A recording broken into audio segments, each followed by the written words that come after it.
can build something very big in about 5 to 7 years. And the problem is most people spend that same 5 to 7 years reliving the same 30 days over and over again. You have to stay in that painful place. Staying in the pain is what gives you the catalyst to learn how to get out of pain. Please welcome a serial entrepreneur, best-selling author, and the mind behind a $100 million business portfolio, Alex Hormozi. What's that number one misconception you hear when people are thinking about building a business and you go, that's the issue? I think they conflate sequence. A lot of people who are wanting to make money believe that the making money comes from investing. Investing is the last thing you do, not the first thing you do. How do you get over the block of, I don't want to work for free? I actually think it's entitlement. You're not working for free. You're learning and then you're earning. Should you do what you love for money and love what you do? I think this is big myth number 2. People fail not because there's some magical list nobody has. They fail because it's an obvious list nobody does. It's the obvious list. If you were trying to get in shape, you know you should eat less and you should move more. You already know what you're supposed to do. The question is why you aren't doing it.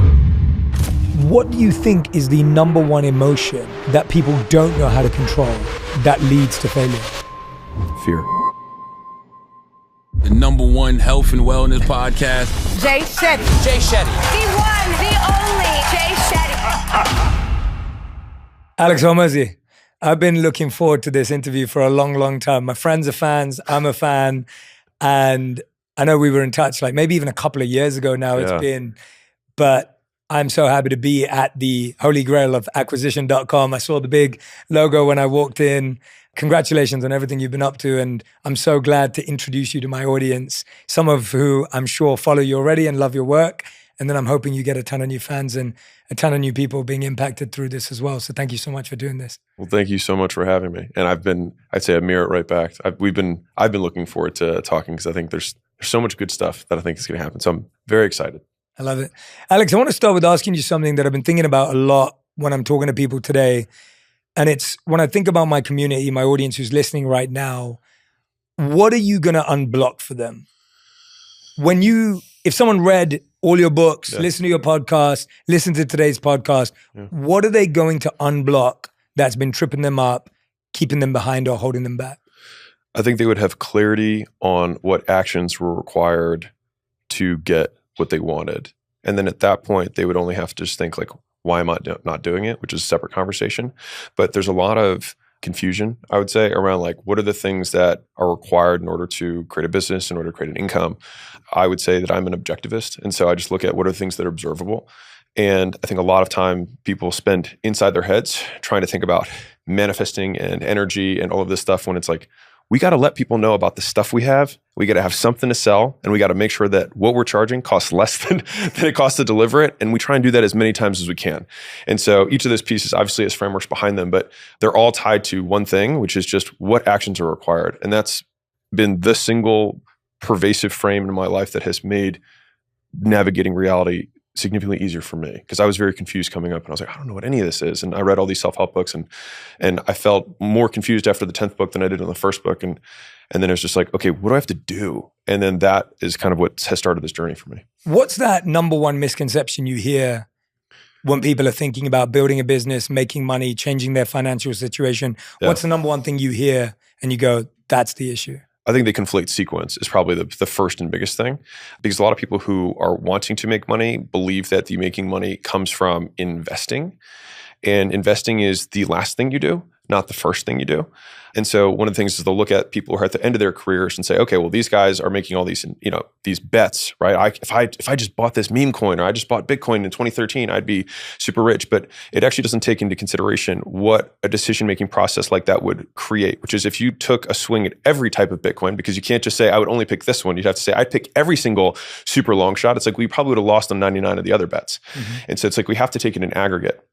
And so I would say making active income cool again, rather than the passive bet and really just gambling, is probably the first thing that people mess up, is that they somehow think that working or active income is not scalable, when in reality, the people who have the most money typically have tremendously high incomes. And it's because of the excess of cash flow from that income are they able now to make big swings with riskier bets that sometimes pay off and sometimes don't.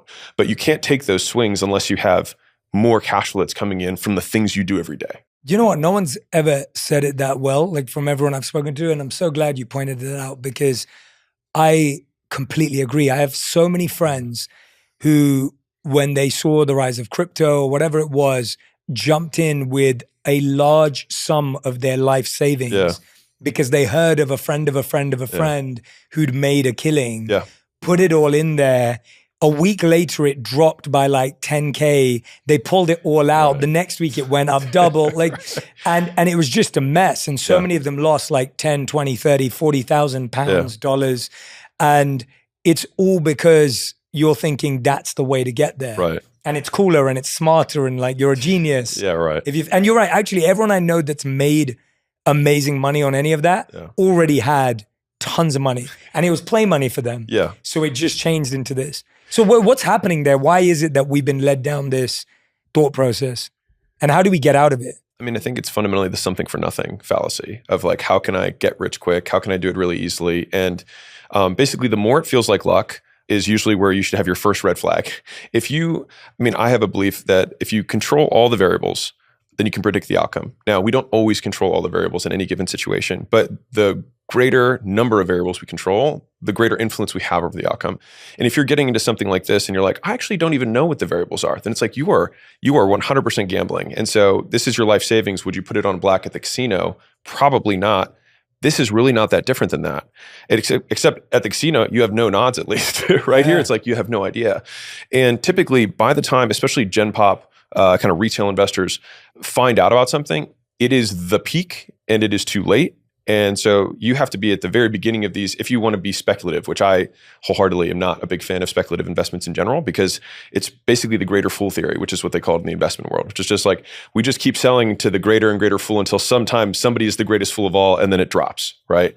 And so I prefer to think about, instead of thinking of investments and active income, I think of it just money per unit of time. And that kind of takes out this binary, or what I would consider a false binary of active and passive. And think, well, and I feel like I can prove this pretty clearly, which is we live in time and we collect money in that period of time. And so fundamentally, all we want to do if we want to increase our income is just think, what are we earning per unit? And this is where, again, bad piece of advice is like, never sell your time. It's like, okay, well, if someone gave you $1 billion for an hour, would you not sell that? I would. Right? And so it's a question of how much is your time worth? And then that creates a much more actionable decision-making framework of, is this worth it or not? And to ladder up to the active versus passive, it's how active is it versus how passive is it? And it's my belief that nothing is passive because there's always going to be a certain amount of, if you're doing it right, let's say if you made one passive investment, if you're doing it the right way, you probably should have looked at 100 deals and all of that took time. And all of that takes diligence. And then after doing all this analysis, then you decide to make this investment. And so to say that it's passive, it's like it doesn't take into account all of the research that goes into ahead of time, which is absolutely still work. Now, after the investment, sure, but there's still time that you're trading. By first breaking that idea of like, in order for me to get rich, it must be something that I don't trade my time for, I think is like big myth number one. So if we assume that, then we say, okay, I have to trade my time for money because money comes in over time. What are the things that I can trade my time for that will get me more than I'm currently getting, which is a much more solvable problem that also is significantly less risky. And so especially when you're trading time, we have some. And so we really just risk the time to be like, I don't want to sell, I'm not a slave. It's like, calm down. It's a voluntary exchange. And here's the thing is, if you don't think the price is worth it, then don't make the trade. And that's one of the beauties of capitalism is it's two parties both saying they'll be better off. And so fundamentally, I would say the focus of the content, the stuff that I put out is how can I equip people with the skills so that when they trade that time, they get more for it and then continue to trade up and up and up for the rest of their careers. Yeah. I mean, that's actually such counterintuitive advice to what I feel has been spreading on the internet for the last 2 decades of every conversation's around passive income. Yeah. I feel like every one of my friends is addicted to figuring out how they can make passive income. Oh. And those are the same people that are not making any more money than they already were. Yeah. But it's this addiction and obsession with, if I figure this out, then I can quit my day job and whatever it may be. Yeah, and I've had influence. So my neighbor is he owns Panda Express. And so last time I checked, they did $3.7 billion in revenue and they have about a 27% net margin. So he took home $935 million in personal income not investment, income. And so people see his investment portfolio, which is impressive, as you can imagine, been doing it for 45 years. And so that starts to add up, right? But the thing is he can only take these kind of bigger swings or bigger bets because he has this very regular cash flow that he spent 45 years building. And I would say that what's interesting is that you can build something very big in about 5 to 7 years. And the problem is that I think most people spend that same 5 to 7 years reliving the same 30 days over and over again, jumping from thing to thing to thing, and never actually getting the root set so that they can pay down their ignorance tax of not knowing enough. Basically, I would say there's 5 stages that most newer entrepreneurs or people who want to pursue income go through. So the first is what I call uninformed optimism. So your friend tells you about this thing they made 10 grand on, and you're like, oh, that sounds amazing. You're uninformed, but you're optimistic, right? And so then you get into it, and then all of a sudden you get to informed pessimism. So you get in and then you put your money in and then it drops and you're like, wow, this sucks. And then, people are like, buy the dip. And so you're like, okay, I'm going to put more money in. And so then you get to kind of stage 3, which is the valley of despair, where you're like, oh my God, I've lost so much money. I have no idea what's going on right now. And at stage 3, there's kind of a fork. And so either people then go, well, my other friend told me about this other thing, and they jump back to step 1 and go to uninformed optimism. And then they funnel through that loop over and over again.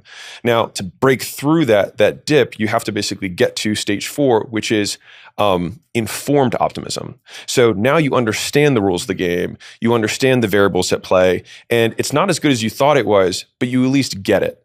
And so from there, then you can get to achievement, which is the 5th step. But the thing is that you have to stay in that 3rd painful place, because staying in the pain is what gives you the catalyst to learn how to get out of pain.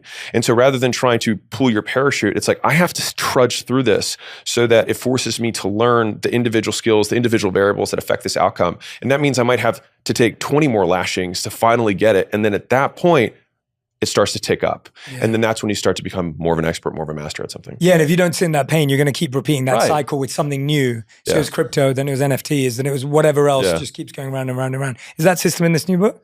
So this is probably for one chunk above that. Okay, got it. No, because I love the way you break down the journey that we go through in our mind. Yeah. And you do that with multiple things, because I think we don't even see it. No. Like that pattern you just explained is a pattern you could live for 3 decades. You've just saved people 3 decades of pain by pointing it out and saying, well, this is what you're doing. Yeah. And here's how to shift that. And I think people make the mistake where we go, I don't have time to learn. Right. So I'm going to learn from someone who makes me feel like I can learn it in an hour. Yeah. And then I'm going to do it, which still is uninformed optimism. So how do we learn? Where do we go? How do you build that time to say, how many hours do I need to even learn about this? I'm going to put money in it. How would you calculate that? If someone was like, I'm going to put in $1,000, I'm going to put in $10,000. How much time should they put to value that amount of money? So great question. I would reframe the premise, which would be we'd still be operating under this as I'm going to put money into something. And so I would reject the original premise and say, well, if you want to get really good at something, then why don't we start with skills that generate income? Yeah. And so if we follow kind of the 3 elements of a business at its most basic form, is you have some element of promotion. So we got to let people know about our stuff. The second element is we got to have a way to convert them. So we have to be able to sell, some sort of exchange mechanism. And then finally we have to deliver, right? So attract, convert, deliver. Very easy. Easy to say, hard to do, right? Yeah. Within each of those things, it's like, okay, well, how do I let people know about my stuff? Or even before that, what stuff do I sell, right? And so that's where I like to think about it as people try to think, man, there's so many people, and try to boil the ocean. Like it's impossible to try and think, what business could I possibly start? Because you're trying to address the world. When it's much easier to say, what are the problems that exist in my life? And I kind of think about it as the 3 Ps. Like most businesses come out of a passion, so something that you're just inherently interested in. They come out of a profession. So you currently exchange, right now you have a job, whatever it is, and you get paid, maybe not as much as you want, but you do get paid for exchanging some sort of value with the business. And the third is P, which is pain. Right? So there's some deep pain that sometimes you went through. So maybe it's a mom who had to figure out how to create non-allergenic food for their kids, right? It'd be something as small as that. And so from those 3 kind of buckets is, I think, the best starting point for most people who want to start making an income. It's like, okay, well, if you're inherently interested in this topic, it's like, can we make Can we let people know about stuff around that topic? Can we create solutions around that stuff? Can we create services, which is where I prefer most people start, which, to be fair, in the United States, 78% of businesses are service-based businesses. And I think it's because they're the easiest to start. You just trade time for money. Very low risk, right? You either get richer or you don't, but like your base is zero. When you have a superior money model, it gives you padding to be bad at everything else. Because you fundamentally make more money per customer than anyone else does in your space, which means your advertising doesn't have to be as good. You don't have to be as good at sales. The offer itself might not necessarily be as good, but when you sequence these things together properly the right way, then you can unlock scale in the business. People don't really give up on their dreams. They see what it takes to get their dreams and then decide it's too expensive. I think that if we make who we become the goal rather than the thing that we achieve, instead of winning once a decade, we can win every day. Do you want healthy, great-looking skin without spending a ton of time on it? If you answered yes, and let's be honest, who wouldn't? Dove Men Plus Care Body and Face Scrub is your ultimate hack for effortless skincare. When I say hack, I mean it. This scrub does it all. Exfoliates, cleanses, and moisturizes all in one simple step. No extra steps, no hassle, just better-looking skin made easy. Plus, it's made with natural essential oils. It's vegan and free from parabens and sulfates. Designed specifically for men's skin, so it does exactly what you need it to. The best part? It's easy. Your skin will look better, feel better, and it won't take up more than a moment of your day. Just hack your grooming routine and add the Dove Men Plus Care Scrub into your shower. Have you seen any metrics in success rates between passion, profession, and pain? No. I haven't. I really want to know now. Really fascinating. The reason why I ask it is because I've been thinking about this for so long, and I want to go through each of those because I think it's really sound advice. I used to really believe that everyone should try to do what they love and love what they do. Yeah. And I've changed my mind about that. And I used to believe it very strongly, probably like 10 years ago, only to then realize that works great for the 1 to 10%. Yeah. But for the majority of people, that's going to be really, really hard. And recently I was giving the Princeton commencement speech for their graduation. Amazing. And I was thinking about it a lot before I gave that speech because I was like, wait a minute, these are like the most talented, smartest people in the country who have everything at their disposal. And I know that even some of these people may not get a job they love or may never ever build something they love. But guess what? Everyone needs money to survive. Yeah. So the question is, and I want to hear your take on it, and I'll reflect back, is should you do what you love for money and love what you do? I think this is big myth number 2. So if we start with, passive versus active is big problem number 1. Number 2 is follow your passion. I think the reason that this is so espoused, I'll start where I think the idea comes from and then kind of break down from there. I think it's because most of those commitment speeches are billionaires or very successful people and they say follow your passion. But if we think through what other advice could they give that would be socially acceptable? They can't say, I got lucky. They can't say, I worked, super hard because people were like, sure, and so then it's like, okay, well, they're never going to get attacked for saying follow your passion. But the problem with that is it also assumes that your passion or your interest will never change. And I mean, anybody who's listening to this, just think about what you were really interested in 10 years ago. It's probably different than it is now. And if you extrapolate that another 10 years, it'll probably be different again. And so if we can think about the hypothetical extreme of a really successful person as someone who sticks with the same thing for an extended period of time, which is something that I believe, because you learn all the lessons you possibly can in a very narrow field, right? And that you basically try and make as many mistakes as you can. And if you basically, pay off all the ignorance debt you can, it's like you end up just succeeding by default if you just fail every other way. But if you try and do too many things, you never actually get to push the road all the way, trudge through the mud and get there because you're only learning 1 or 2 mistakes in many fields and not many in one. Yeah. And so the follow your passion issue is that, number 1, the passions will change. Number 2 is that sometimes you're passionate about things that people don't value. And the thing is there's nothing wrong with that. It's just that it will be very hard to make an income that way. The third thing is that I think that it creates an emotionality around business or income, which is that the moment it doesn't feel good, that you believe the myth that you should stop. When I think that if you and I were to talk about the business side of anything, there are elements that I love and there are elements that I hate. And I see them as both required. I would love to maximize one versus the other, but it's just the cost of doing business, literally. But I try to reframe that pain that comes from doing the things that I don't want to do the things that I do want to do, as the price tag required to become the person that I want to become.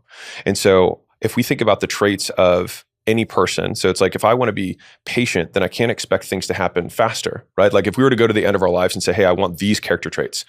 It's like, well, if you had to play a character in a video game and make them that way, it's like, well, what would you have to put them through in order to get those traits? It's like, well, if you want patience, then you're not going to get things quickly. If you want to have endurance, it's like you have to be able to tolerate suffering, right? If you want to be wise, it's like you're going to have to get burned, and you're going to have to learn the value of judgment. And sometimes that means you're going to get betrayed in order to learn that pattern.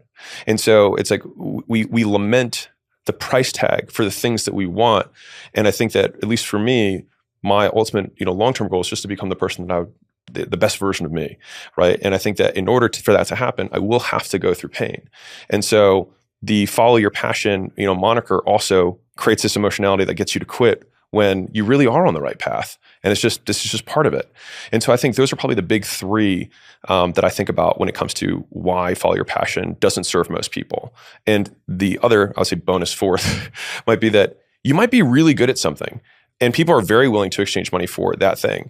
And it doesn't mean that you actually have to do the thing that you work on, that you make money on, all the hours of the day, right? Like you can work for 20 or 30 hours a week and then have the other 120 to do whatever you want, 130 to do whatever you want.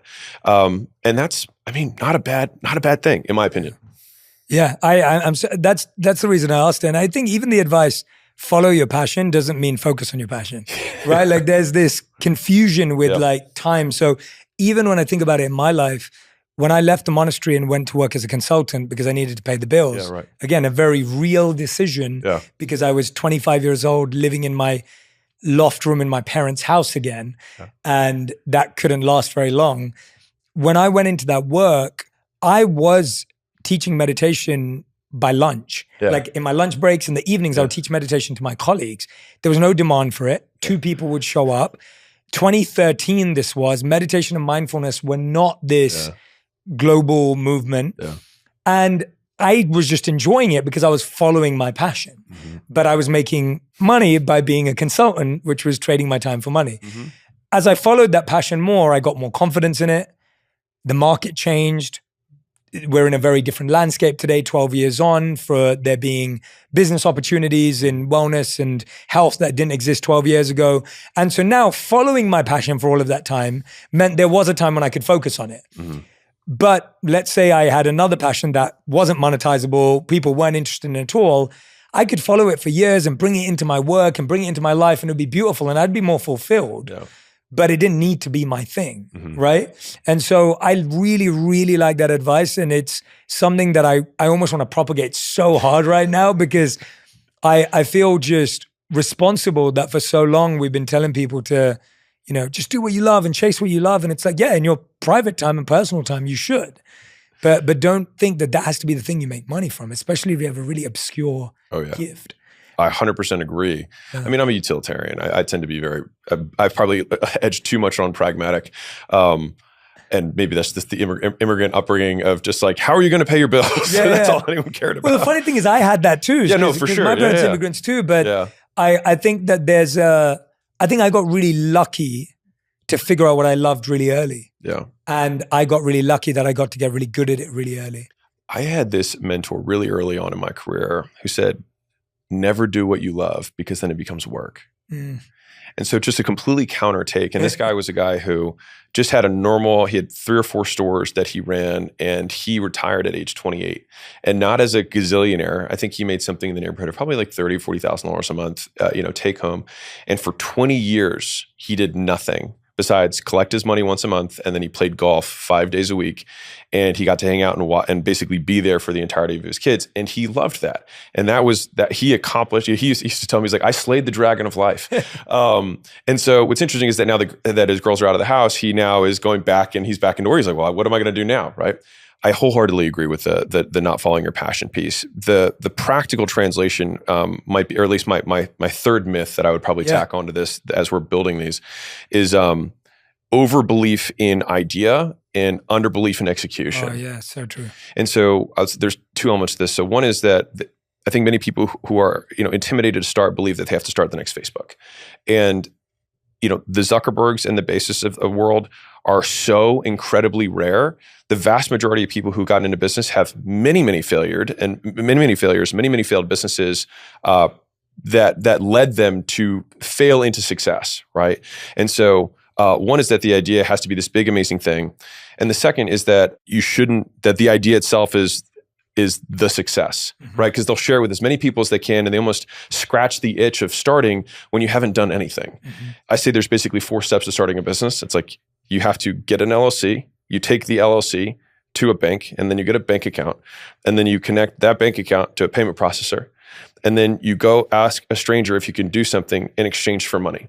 And if you do all 4 of those things, you have a business. That's it, right? And so a lot of people like spend years being like, I'm going to start a business one day. It's like, you can do it tomorrow. You can literally do all of this tomorrow. Yeah. And then it's like, okay, well then how do I get the person to exchange money? It's like, well, you reach out to the people you know, right? You open your phone, you look at the 400 contacts you have there, you open up your Facebook profile, you have 300 friends, you look at those friends, and then you just say, hey, you send a personal video, you send a personal text and say, hey, I am starting this thing.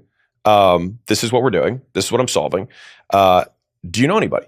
That's it. And so it's not even like you're asking your friends to buy something from you. What's interesting though is that 90% of the time, the person who responds is, oh, you could do that for me if you want. But that just gives you the easiest way that costs $0. And because we're all connected with the internet and phones, it's like the barrier to entry has never been lower than it is now. Yeah. It's just the problem is that the barrier to distraction is even lower. What stood out to me there is the personal text, the video and the email, and then the fact that you're asking your friends to introduce you to people who may want it, not asking them directly. That first part, the amount of emails I get, and I'm sure you get as well, of people pitching their services to you, but none of them are personalized. Yeah. Walk me through the difference of that personal video, because it's life-changing, like when it's done right. So, I mean, these are your friends or at least your contacts that you've met at some point in your life. And so trying to recall when you met that person, literally just stating their name and asking that it's, hey, I'm going to be doing this.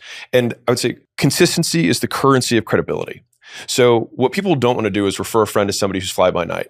But if you can actually just demonstrate that, hey, he's still doing that, the likelihood that they're going to refer someone goes way up because the relational capital is not nearly at risk. Because if I'm going to introduce somebody to somebody else, I'm risking my social capital on the hope that the third party or whoever is sending this original text is actually going to do a good job.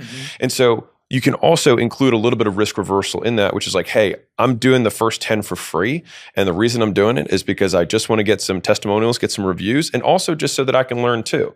And I think just being really upfront and being really honest about it makes the stakes feel a lot easier. Yeah. And so then those first 10 people, you do exactly that. And the thing is that you're going to be better off than they will. For those who are like, I don't want to work for free. It's like, you're not working for free. You're learning and then you're earning. And so we got to go through the learn phase first. And the best way to do it is people who aren't direct connections of yours, maybe one step removed. And then at that point, they're going to give you very real feedback. And if you do a good job, then after a certain point, my goal is to get people to basically shift supply demand in their favor. Like I'd say the two laws of business that I am the most moved by are supply and demand, which is this X here, and then leverage. So that's a fulcrum for leverage. And so I see those are the two biggest forces in business.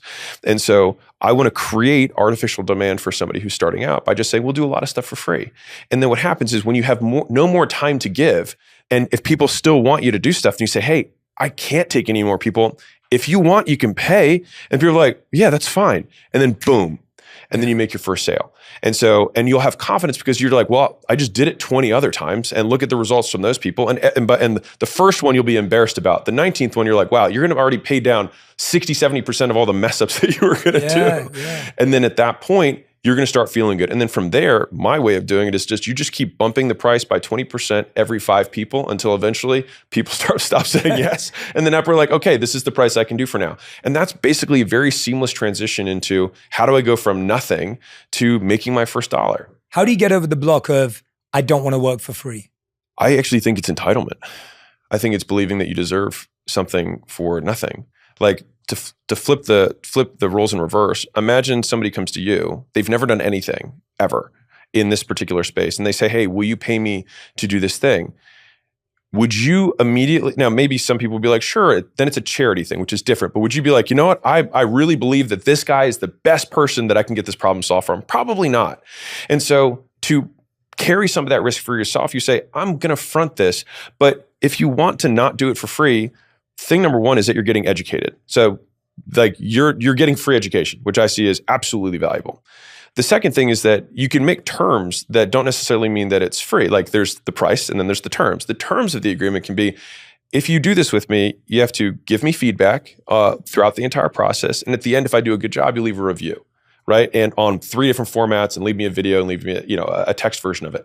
That's now absolute. Like I'll say it differently. A business owner, they do illegally, and so therefore they're very willing to pay people to leave them testimonials. And so if you'd be willing to pay $500 to get an amazing testimonial, then they're basically, they've paid you that $500. But I promise you, those first 5-10 reviews will make you so much more than they could ever have paid you and not given you a testimonial. Yeah. So if we flip it and say, hey, would you rather get $1,000 from this person and have them not leave a review versus free and a glowing review? I promise you, you will make so much more from one glowing review than you will from the $1,000 long term. Yeah. So you're just building up the stockpile, the foundation to then build whatever you want to build on top of it. Yeah, it's really strong advice.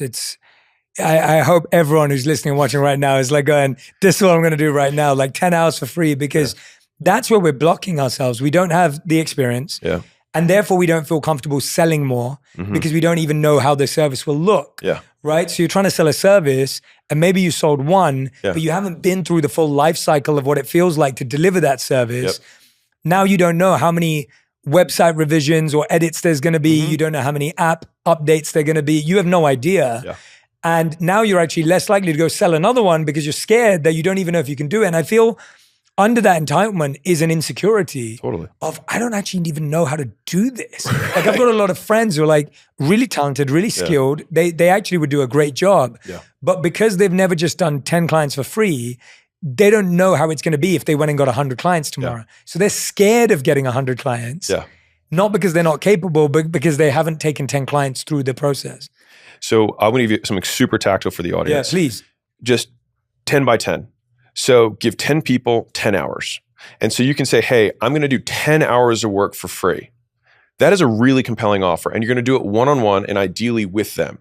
And so if you want to build the website, build it in front of them for the 10 hours so they can give you real-time feedback. If you want to, write email copy, you still meet with them once a week or not, ideally multiple times a week during that, so you can pay down that 10 hours faster. And if you're worried, you can do 5 people for 5 hours. That matters less, but it's more that one-on-one. So the least scalable thing possible, and it's free labor that they can track.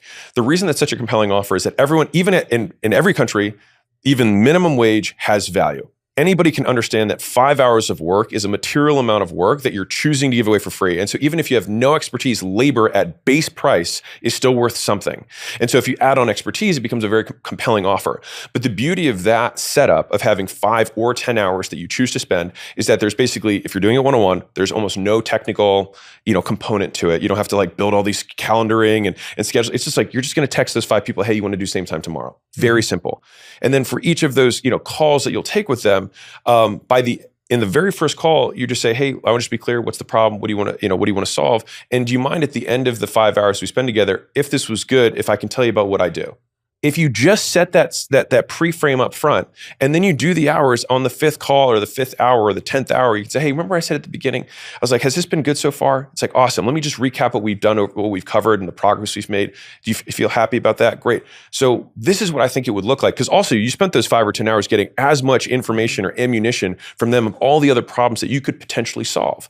And then at that point it says, hey, I think that I can solve problem 1, 2, and 3. It'll take me maybe 6 months, but this is what kind of an engagement would look like. How does that sound to you?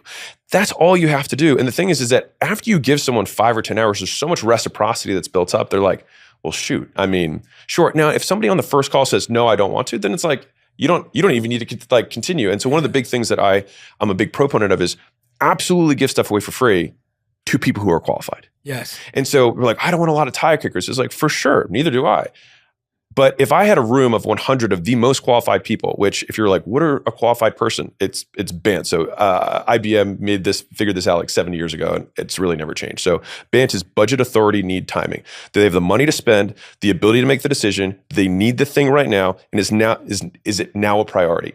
And so if we had a room of 100 people who met all 4 of those criteria, wouldn't you want to do something and spend 5 or 10 hours for free? I mean, my God, like, if you could sign, like the reason they sell timeshares over 6-hour blocks of time is because it just takes time to build trust for a higher ticket sale. So if anything, it's like you're choosing to say that I'm going to give you 5 hours, but they're giving you 5 hours to influence them to ultimately prove that you're good at whatever you do. Yeah. And so I think that is the easiest way to get started. You can make that your front end offer. You can put that in the video. And I think the beauty of that specific offer is that you don't need to even figure out what you're going to sell because you'll figure it out during the time you spend with them. Yeah. And so you can figure out the offer in real time with them. And also because you're doing it one-on-one, you can basically, you can permutate it. You can tweak it every single time you pitch it to somebody on the 5th or 8th call or whatever. That ultimately gets you so many faster iterations that are low risk. Yeah. You know, talking to you today, and Alex, I watch your stuff all the time. The thing that's standing out to me is you're super tactical. There's all these methods. There's all these systems. But then when you were talking about your life, you were like, it's all about who I want to become. Mm. Is there a number that you stop at, or is it actually who you want to become that's your North Star? I see entrepreneurship as the single greatest path for personal development, because if we define learning as fast feedback loops, there are very few other professions that give you that much feedback, that brutally honest feedback as the market will do. And so at every point where I get stuck in a business, I think to myself, like, what skill do I lack? And I define everything by skill. So even traits, which is just a colloquial term, which is really just a bucket of many skills. Mm-hmm. I just think, okay, well, in order for me to appear confident or be confident, it's really like 38 things that I have to learn. And all of these things, if I break them down easier, I can do them. So it's like, okay, when I shake hands, I make sure that I web the middle of my hand and I squeeze firmly and I look at the person in the eye. It's like, that's thing one. Thing two is that when we're talking, like, you nod because you've been doing this for so long. But some people who don't know how to have conversations just stand like this.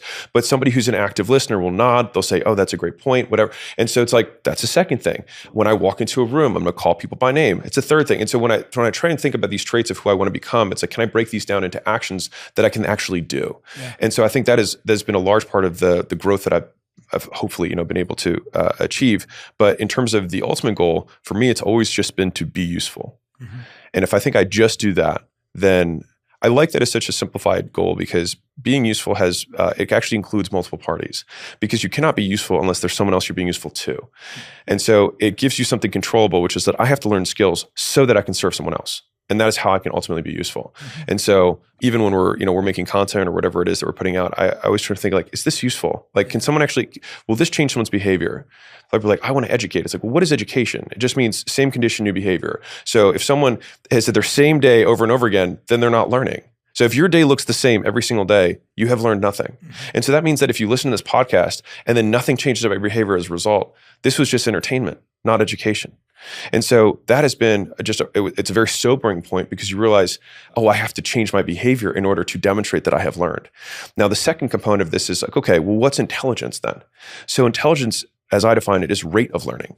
So how quickly do I change my behavior in the same condition based on some stimulus? Mm-hmm. And so if you in a very real way, you can influence your intelligence by being willing to change faster. And so if you've heard 10 podcasts and then you eventually change versus somebody who listens to one and then changes, that person is more intelligent than you are. And so I see that as actually really encouraging, because it means like, oh my God, I have an active control on how quickly I can learn simply by changing my behavior. Mm. And so that has been kind of my modus operandi for how I live life.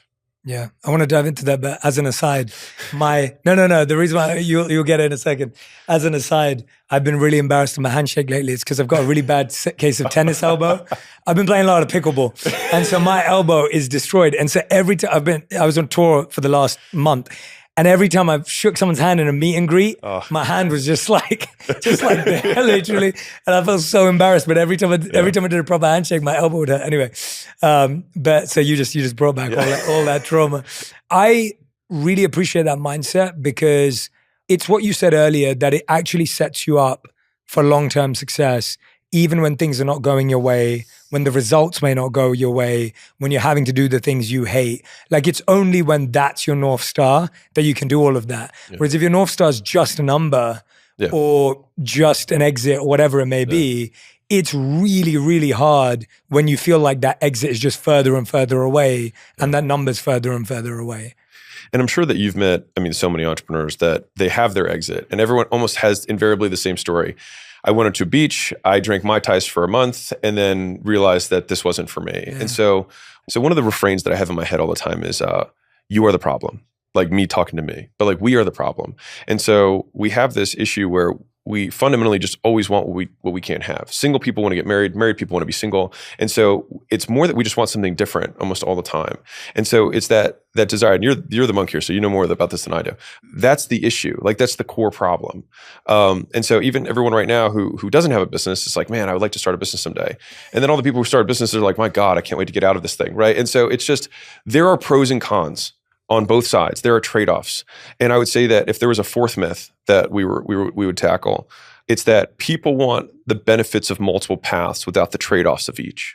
And so I think one of the reasons, so there's lots of, content of like, talk to 80-year-olds and they'll tell you, their biggest life regrets. But what I find really interesting is that typically what they will do is they will assume all of the benefits of their current life and say, I also wish I had the benefits of this other path. Yes.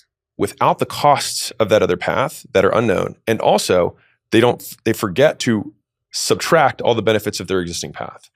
And so I like to play it out. It's like, okay, well, if I were to do this other path and make that trade, would I be better off? And most times it ends up just being like, I'd probably be about as happy as I am now. Right? Like, it's like, oh man, the one that got away. It's like, you'd probably be about just as happy as you are now. As soon as you play it out a couple of years, it's like, you'd probably be about the same. And so that's actually dramatically reduced my kind of regret analysis from a living perspective. But I think the trade-off part is so important because, especially when you're starting out or even when you're more advanced in business, there's what I call the fallacy of the perfect pick, which is that we overanalyze things because we think that we have to get it just right. Because we think that if we pick just perfectly, we'll find a way to get only benefits and no costs. And it doesn't exist. And so instead, people just stay stuck thinking that there is some pick that they're not seeing, but it's just not true. And so I think the faster you're willing to make the trade-offs and actually spell them out, like, these are the things I'm willing to trade. Because I think a lot of people, when they want to like pursue any endeavor, they immediately think, and I think this is a little bit more Western, is that they think about addition. They think about how many more things can I do? How many more things can I add to my calendar? But most, like right now, you currently have a quote full calendar. You live 24 hours a day and you do stuff. And so I think it's more valuable to think, what am I willing to give up? What am I willing to sacrifice? And because we have to create space, we have to create this vacuum so that we can put this other thing in. And so those are the trades. And I think in the beginning, the trades are sometimes, more emotional because in the beginning, it's more, my friends will think this is weird. They don't want to get this text. What if someone says, oh yeah, you're starting your business, I forgot. Or, oh, you're not coming out with us. Are you really doing that thing again? Dude, it's not going to, hey man, I love you, man. I'm supporting you, right? Or your mom's like, are you really going to pursue podcasting as a thing? Right? Right? Yeah. I think like the first rule of entrepreneurship is use what you got, right? It's not waiting for some perfect condition because starting is the perfect condition. Yeah.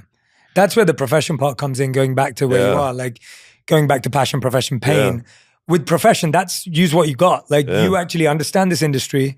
Maybe you even worked really hard to get a degree in it if you went to college, or you've had work experience since you were 16. But you kind of want to disregard that because you think there's the perfect pick over here and potentially the passionate pick over here. How do you turn that profession into a service, a side hustle, a real business? What does that look like? So what's really nice from the profession of the three is by far the fastest angle. I agree. For sure. Because you already have the thing that's valuable. Because you already do exchange it for money. And so the only thing you actually have to add at that point is promotion and conversion. So you have to say, how do I let people know about this thing that I'm doing? And secondarily, how do I get these people, once they find out, to give me money? Right. And so from a letting people know about it, I gave one of 8 ways of letting people know. So there's warm outreach. So that's letting people know one-on-one about your stuff. There's cold outreach, which is one-on-one to strangers. You've got paid ads, right, which you can run on any platform, or you've got posting content. Those are the only 4 things that one person can do. Now, that's a great breakdown. There's only 4 things. Yeah. Because you start thinking there's a million things I have to do. You've got strangers and people you know, and you've got one-on-one and one-to-many. So good. That's the 4 box. So good. Now, from those core 4, you then unlock 4 others. which is that I can do one-on-one outbound, or I can post content, or I can run ads to get customers who then get me more customers, to get affiliates or partners who get me more customers, to get employees who will then do these things on my behalf to get me more customers, or to get agencies who will then do it as a vendor on my behalf. And so the first is everyone must start with the core four. Even if you get a bunch of partners who then promote on your behalf, you still started with a message that you sent to somebody, right? And so the core four is the first activity that you must do in order to promote. These other things are higher leverage, that makes sense, but this is the core four that you start with. Once you have someone who's responding to you and say, hey, I'm interested in your stuff, which takes someone from a contact to an engaged lead, right? They've shown interest. Then we basically have to take them from engaged to ideally somebody who's going to buy, right? And so that process, at the most basic level, is going to be a conversation that leads to a conversion, right? And so I have a very simple framework that I encourage people who are starting out to follow, which I call CLOSER. And so it's an acronym, so it's easy to remember. So C stands for clarify, which you begin the conversation by like, hey, why'd you respond to my thing, right? And the nice thing is that whenever you promote, you only are really going to have a conversation with someone who engages back, right? So you always have the reason why right at the front. So what made you comment on my post? What made you DM me after that? What made you respond to my ad? What made you even respond to my original message or call, right? So that you have that reason. So what made you do that? Clarify. Then you have L, which is you label them with a problem. So, okay, so what I'm hearing is this is a problem and this is what you're trying to solve. Does that sound about right? Okay, cool. Then we go to O, which is overview their past experiences. And so here we're simply asking them more or less the same 4 questions, which is, okay, what have you done so far? How did that work for you? What was good? What was bad? And then we try and tie that to our solution, the pieces that we can solve. It's like, oh, well, I think you might like this because we have this other element. I'll get to that later, but okay, this is great. What else have you done? What else have you done? And so that's kind of a pain cycle. And the reason the pain cycle is important is because in order to increase motivation in the short term, we have to basically expand the deprivation around the thing that they want. And so we have to increase its priority in the short term to get them to take action. And that's why that cycle is so important. The fourth is S, which is we sell the vacation. And so we want to talk about the outcomes, about what the experience is going to be like once the problem's solved, rather than just having some long-winded pitch. And what's very interesting about the sell portion is that most people talk way too much. We try and get it to under 320 words. So it doesn't, like, people, if you can very accurately describe someone's existing condition to them and say, so it sounds like you're struggling with this, and it sounds like you're struggling with this, and it sounds like you're struggling with this, and if we solve this one, this is what unlocks. We solve this one, this is what unlocks, and we solve this one unlocks. Is that about right? They're like, yeah. It's like, we can totally help you. A lot of times you actually don't need to say, if you nail the pain part, the pitch is very easy.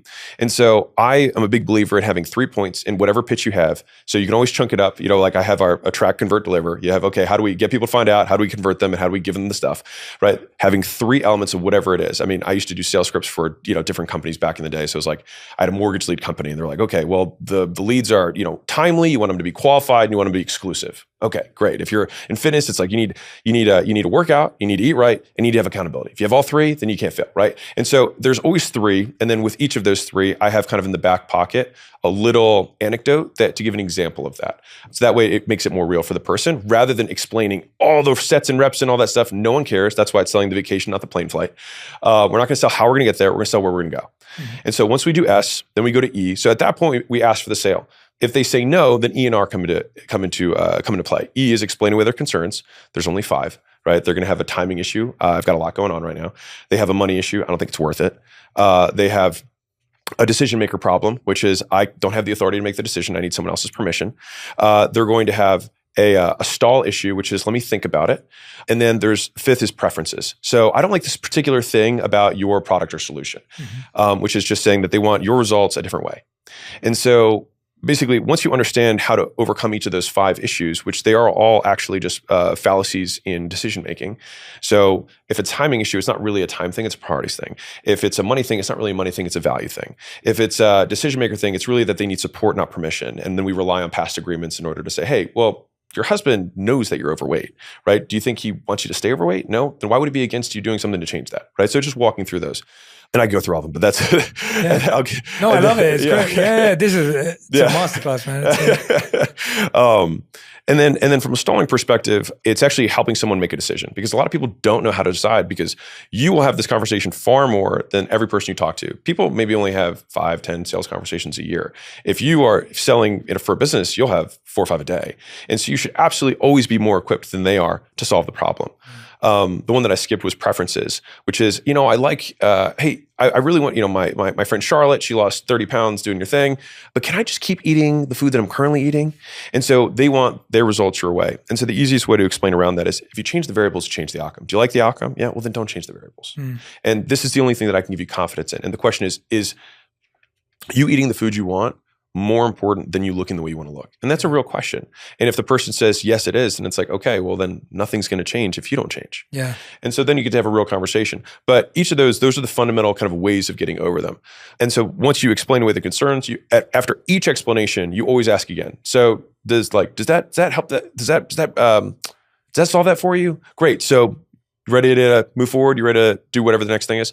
And then finally is R. And the R actually happens after the sale and is something that I added years later in my career. It used to just be close. The R is reinforce the decision. So in the 24 hours post-purchase is when the vast majority of people either have cold feet or they regret, or you can reinforce it and it becomes a super positive, right? And so people, believe it or not, there's tons of research that supports this, is that they will make a decision about your business based on the first 24 hours post-purchase. So it's this huge moment where you can make a first impression that pre-frames the remainder of the relationship that you have with them. And so being incredibly dialed of like, hey, so you bought, let me tell you what the next steps are going to be. We're going to take these steps and we're going to tie that to goal, right? So you said you wanted these 3 things. The way that we're going to solve these 3 things is these 3 steps. These are the actions you take. We're going to meet tomorrow at this time. I'll see you there. Or if you have a onboarding rep, then you'd go from there. But that fundamentally is how you'd have the conversion conversation. And so to loop back to, if I'm a professional, how do I do this? It's like, well, you're going to use the core 4. You're going to reach out to people. Once they respond, you'll initiate the conversation where you go through the closer framework, and then you make them an offer to do your stuff, which will be either moonlighting or, in the morning. And what's really interesting is that people think that their 9 to 5 is getting in the way of their dreams when it's really their 5 to 9. And so 5 a.m. to 9 a.m., it's like it's 4 prime hours. And then 5 p.m. to 9 p.m., it's another 4 prime hours. So it's like you've got a full work day that you can work, which I strongly recommend. I think a lot of people are big on the burn the boats thing. And I think there's a time and a place for that. But if you have a family and you've got a mortgage, I would recommend you keep your job I agree. and then supplement your income. And then at the point where your supplemental income in your off time surpasses your full-time income, that is when I say make the jump. And for me, because I actually, believe it or not, tend to be a relatively risk-averse person, I would say if you do that for 6 months, because there's going to be volatility in the business. And I'll also just play out the next problem that they're going to have, if that's all right. Go for it. So much value, man. So much value. So volatility is a symptom of insufficient volume. And so if you feel like you're like, man, I got a couple customers and then, the lead stopped coming in. It's like, well, you're doing insufficient volume. You're not doing enough of the core 4. We have to post more content. We have to post more ads. We have to do more reach outs, right? That's what we have to do. Yeah. And so if you think, okay, well, I've been doing these reach outs and, no one's responding or things like that. One, we need to make sure that the offer that we have is good, which I think we started with the 5-hour thing. I think it's a great first offer. But, under that assumption, if we do this, I have a rule of 100, which is that you do 100 per day. So that means you're doing either 100 minutes that you're putting into posting content and you post, to be very clear, and you post. You spend $100 a day on ads, or you do 100 reach outs. And if you want to be crazy, you can do all 3. And so in those scenarios, the key is that you have to keep going. And so if you get, let's say you do the rule of 100 and you get 1 sale a week, okay, then if you want to, that would give you 4 sales a month roughly. If you're like, man, I want to go from 4 sales a month to 16 sales a month, the nice thing is that you actually have a clear input-output equation, which is that, okay, it costs me 700 primary efforts to get 1 sale. And so that volatility feels like it's only 1, but it's because you're not doing enough. If I take that 700 and do 700 per day, then all of a sudden I'll be making 1 sale a day. And fundamentally, that little compression process is the only thing that separates very small businesses from very large businesses. Most small business owners have no idea how much more volume the guys who are ahead of them put out. I remember I had a conversation at the very beginning of me deciding to make content after I sold the company where I said, hey, I really want to learn this Instagram game and content game. And so I talked to somebody who's a big influencer. And I said, can you analyze my stuff and tell me what I'm doing wrong? And he said, dude, you're not doing anything wrong. You're just doing too little. And so he said, pull up your Instagram. And I pulled it up and I think I was doing like a post every other day or something like that. And he's like, dude, I got 4 posts a day. Yeah. And I was like, whoa. And then he said, pull up your LinkedIn. And I don't think I've posted on LinkedIn. He's like, I got 10 posts a day. And he's like, pull up your Twitter at the time, now X. Is like, I had nothing, right? So he went side by side. He's like, I'm putting out 70, 80 a day and you're putting out 1 every other and you're complaining. And I was like, got it. Yeah. And so most people dramatically underestimate the amount of volume that is required. And that volume has a great feedback loop for skill because you do these iterations and you will suck. Yeah. And that is okay. And as long as you, like the process that I have for improving any part of any system is just do a tremendous amount of volume. Let's say we do 100 whatevers. We look at the top 10% of the ones that got the highest response rate or the ones that got the most views or the ads that got the most clicks. We say, okay, what was different about these top 10% compared to the other 90? And so the next 100 we do, we say, let's just try and just do the thing we did in the top 10%. We do it again. And that continual refinement process has been the key to all the stuff that we've done. It's just look at what worked, do more of that. And so if you were in the professional bucket, that is more or less kind of the approach that I would take to get that first dollar. Everyone needs to listen to that 15 minutes every day.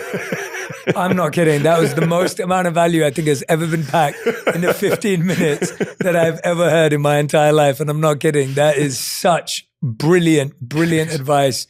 Totally broken down step by step. I mean, you could make like 70 posts off of just the last 15 minutes. It was so, and I mean that. I'm not just saying that because right now as you're speaking, I've got so many friends that I've got in my head that are exactly at that point. And it's either the volume that's messing them up. It's either not having the plan to how do you pitch and convert. 2 questions. The first is, how do you stop being scared of sucking? Because a lot of my friends are scared of sucking. Mm-hmm. And the second one is, why are we so uncomfortable selling and promoting and showing our work? So the first one, what's really interesting about the question is that I think that most people are actually very okay with sucking. I think they're very not okay with being judged for sucking. And so I think that at the onset, we have to redefine success as trying and not as succeeding, or at least getting whatever desired outcome there is. Because failure and success are salt and pepper. They're married. They're one leads to the next. And so the idea is we want to get as many failures out of the way as fast as possible. And so it's like we want to pay down that failure debt, again, as soon as we can.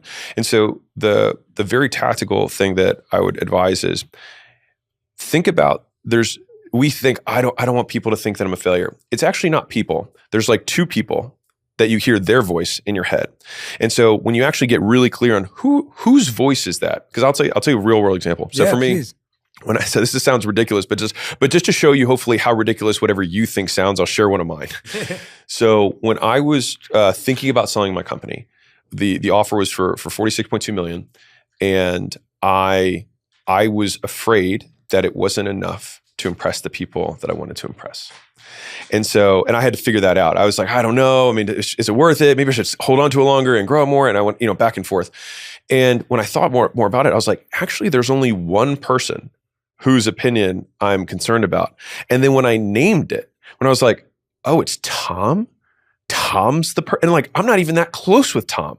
But Tom, my envisionment of Tom judging my exit as not good enough for their approval, I was like, wait, I'm letting Tom have this much influence over my life? That's absurd. And so one of the big reframes that I have in my head is that if you don't know why you believe what you believe, it's not your belief, it's someone else's. And so if you can't explain, like, why am I not doing this? If you can't actually explain it, it's because there's someone else's voice that is influencing you that you're not aware of. And so I try and name it. Yeah, the naming is the key part, because as soon as you see that, you're like, Tom? And you're like, screw Tom. You're like, I want to, it's like, is Tom's approval worth more than the dream that you want to pursue? And as soon as you get that, you're like, well, hell no. And then you move forward. And I can tell you just from the other side of this, and I want to be really clear. I understand how scary it is. It took me 6 months to quit my job. And I talked to my friend every single day saying, this is the day, this is the day, this is the day. And when I did finally quit my job, I drove across the country and I only called people from home when I was already halfway across. I didn't tell anyone I was leaving because I was so afraid of what they would say. So I say this as somebody who absolutely gets it. But I just want to tell you from the other side of it, it's, this is a Layla quote, not me, but fear is a mile wide and an inch deep. And so it looks like this vast ocean of like, I'm going to drown. But as soon as you take the first step, you're like, oh, this is a puddle. And there's a quote from Jocko Willink that I love that's recent, that's been top of mind for me, which is, besides death, all failure is psychological. And it's just when the longer you think about it, the more you're like, wait, all failure is just me drawing an arbitrary line in the sand that I say anything that does not meet the standard will force me to be upset. That's it. Yeah. And so it's like, okay, well, if I don't die, then I can keep going. Yeah. And if I don't die, then it means I can stand it. Yeah. And I think a big part of it when I'm listening to you is because it's psychological, let me know that it will happen. Yeah. So I remember when I put out my first video, which I didn't tell anyone I was going to do, I spent 2 years watching videos before I made one and put one out. And when I put out my first video, I remember my friend saying to me, you talk too fast, the music is too loud, it's edited badly, cool. Like it wasn't received with praise. Now, I didn't think about that too much. Yeah. And now if I go back to advise someone, I'd say anticipate that. Yeah. Because if you anticipate it, then it's okay. Then it's inch deep. Yeah. Right? You're like, oh, okay. Well, yeah, they're probably going to tell me that the editing wasn't great or whatever. Yeah. But if I followed Alex's advice, maybe I have sent it to a couple of people, you know, not friends, but people who actually know what they're doing. Yeah. I've got some insight. Yeah. I've studied it well enough, and maybe I'll avoid some of them, but guess what? I won't avoid all of them. No. There'll still be someone who criticizes the tone, what I'm wearing, how I look, whatever it is. And as soon as you know that, you go, oh, that's all it is. Someone's going to look at it and be like, yeah, I'm not sure. And it's like, oh, wait, their reaction doesn't change my reality. Yeah. Like their reaction will always be there. And I think what we're trying to do, going to your earlier point as well, is we're trying to avoid the reaction. Yeah. We want to create something that has no negative reaction. Right. And there is not a single person on planet Earth that has created a song, a movie, podcast, or whatever it may be that has had no negative reaction. So I have so many quick thoughts on this. Please. So number one is that if you do nothing, people will criticize you. If you do something, people will criticize you. So criticism is a fixed cost, period. Number two, it takes about 20 hours to become proficient in just about anything. You want to play guitar, like proficient in just about anything. It just takes people 10 years to get the first 20 hours. And that's a huge issue. The third is that when you're thinking about feedback is, one, not all feedback is created equal. You don't want to listen to the people who are closest to you. You want to listen to the people who are closest to your goals. And so listen to the people who are already at your goals, who already have achieved those goals, and listen to their feedback. Because I'll say, for example, for me, like if I mean, I rarely do, but if I post anything of me at the gym, the only people who comment are people who are smaller than me. No guy who is bigger than me ever has talked shit about, about my, my fitness stuff.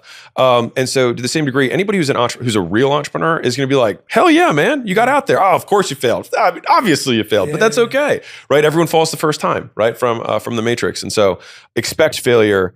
And I think that if you can play it out, there's a really wonderful Stoic frame around this, which is the frame of the veteran, which is if you were to imagine whatever bad experience occurs happening 1,000 times more in a row, how would you feel on the 1,000th time?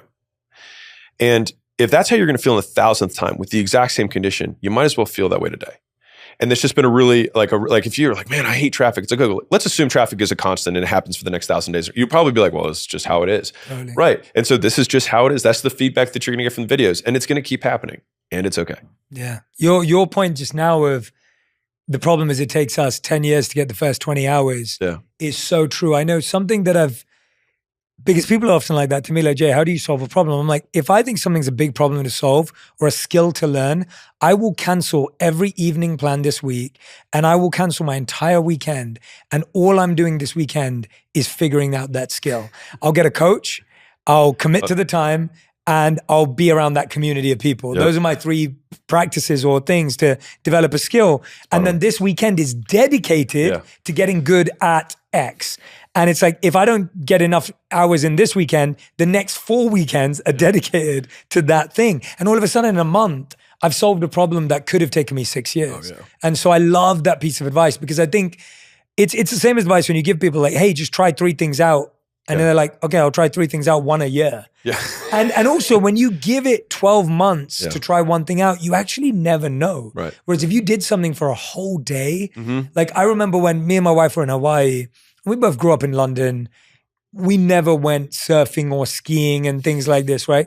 We're in Hawaii, we try surfing. We do it the whole day. I knew I was never going to be a surfer, and it's the last thing I want to do. And I don't care at all about surfing. It looks good, but it is not fun to do. Like, I didn't enjoy the process. And I'm like, but if I went like for 30 minutes one day, then I'd be like, oh, well, maybe I just didn't do it right. Yeah. And then you're like, okay, I'll go 30 minutes next year. I'll do an hour next year. And so we just keep elongating the kind of failure rate, or knowing how quickly something's important or not. I think it's getting completely immersed and just soaked in whatever the thing that you're trying to pursue. So I'll tell you a comparable story. So when I had my first business, I've never been a tech-oriented person. Now, I try not to speak that over myself, but like, I'm working on it. And so I was like, I have to learn how to build web pages. I hate relying on these IT guys. They're slow. They don't build it the right way. And so this is right as some of the early kind of softwares that come out. And I had put it off. And then I finally said, both days this weekend, I'm locking the doors, I'm closing the frames, I'm turning off my phone, and I just had a simple page. I said, I'm just going to copy this page. I just want to see if I can figure it out. And I set 2 full days aside, and I finished it by noon. Yeah. But I had put it off for weeks. And so most times it's almost like fear is a mile wide and an inch deep. So is ignorance.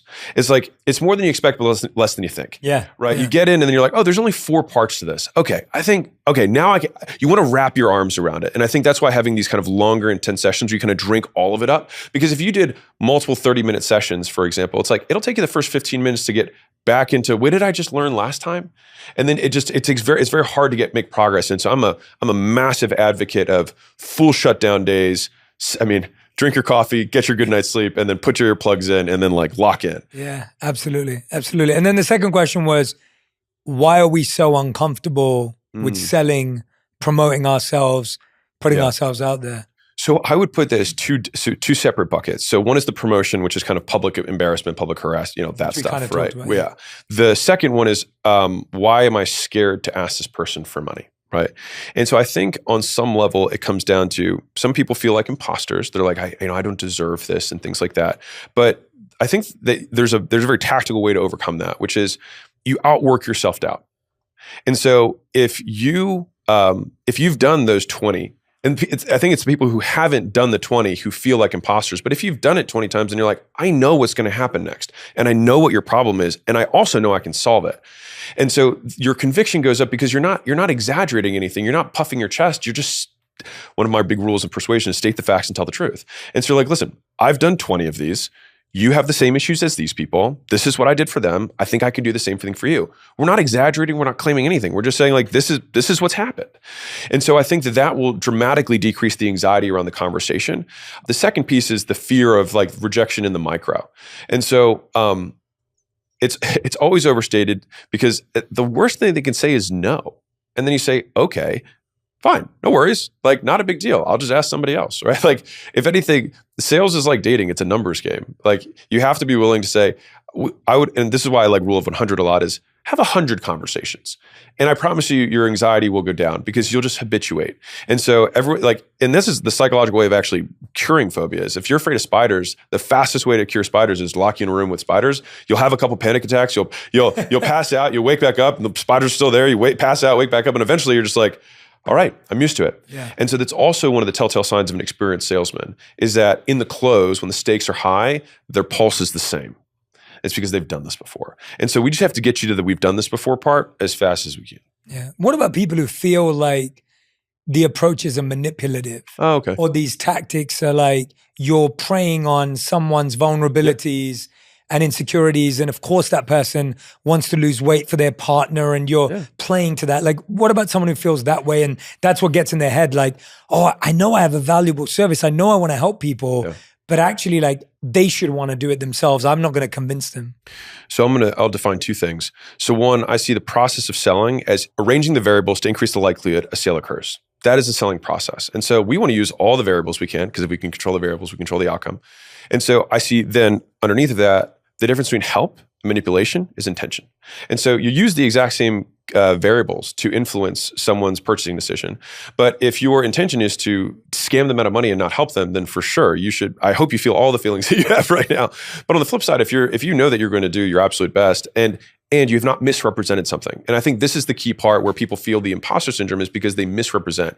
If you state the facts and tell the truth, most of your anxiety goes away. And I have this conversation sometimes with entrepreneurs, even at $1 million a year, $5 million a year, and they're like, I just feel this imposter syndrome with my business. And I'll say, are you stating anything that's not true? And then they'll kind of look at me and they're like, well, I teach agencies how to grow their customer base. And I'm like, okay. And why do you feel like an imposter? They're like, well, I had an agency and it really wasn't that successful. And I'm like, okay, are your clients successful? And they're like, no, the clients are successful. I'm like, okay. So what do you teach them that you were not able to do for yourself? And they're like, well, I was actually just really good at the sales side. I was really bad at the delivery side.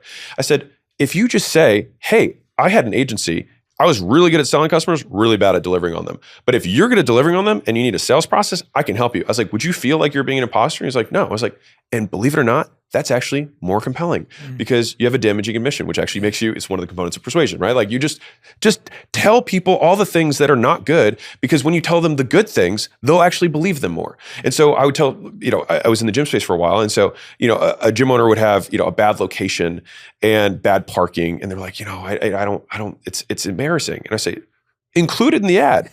Just say, hey, by the way, we don't have the newest equipment.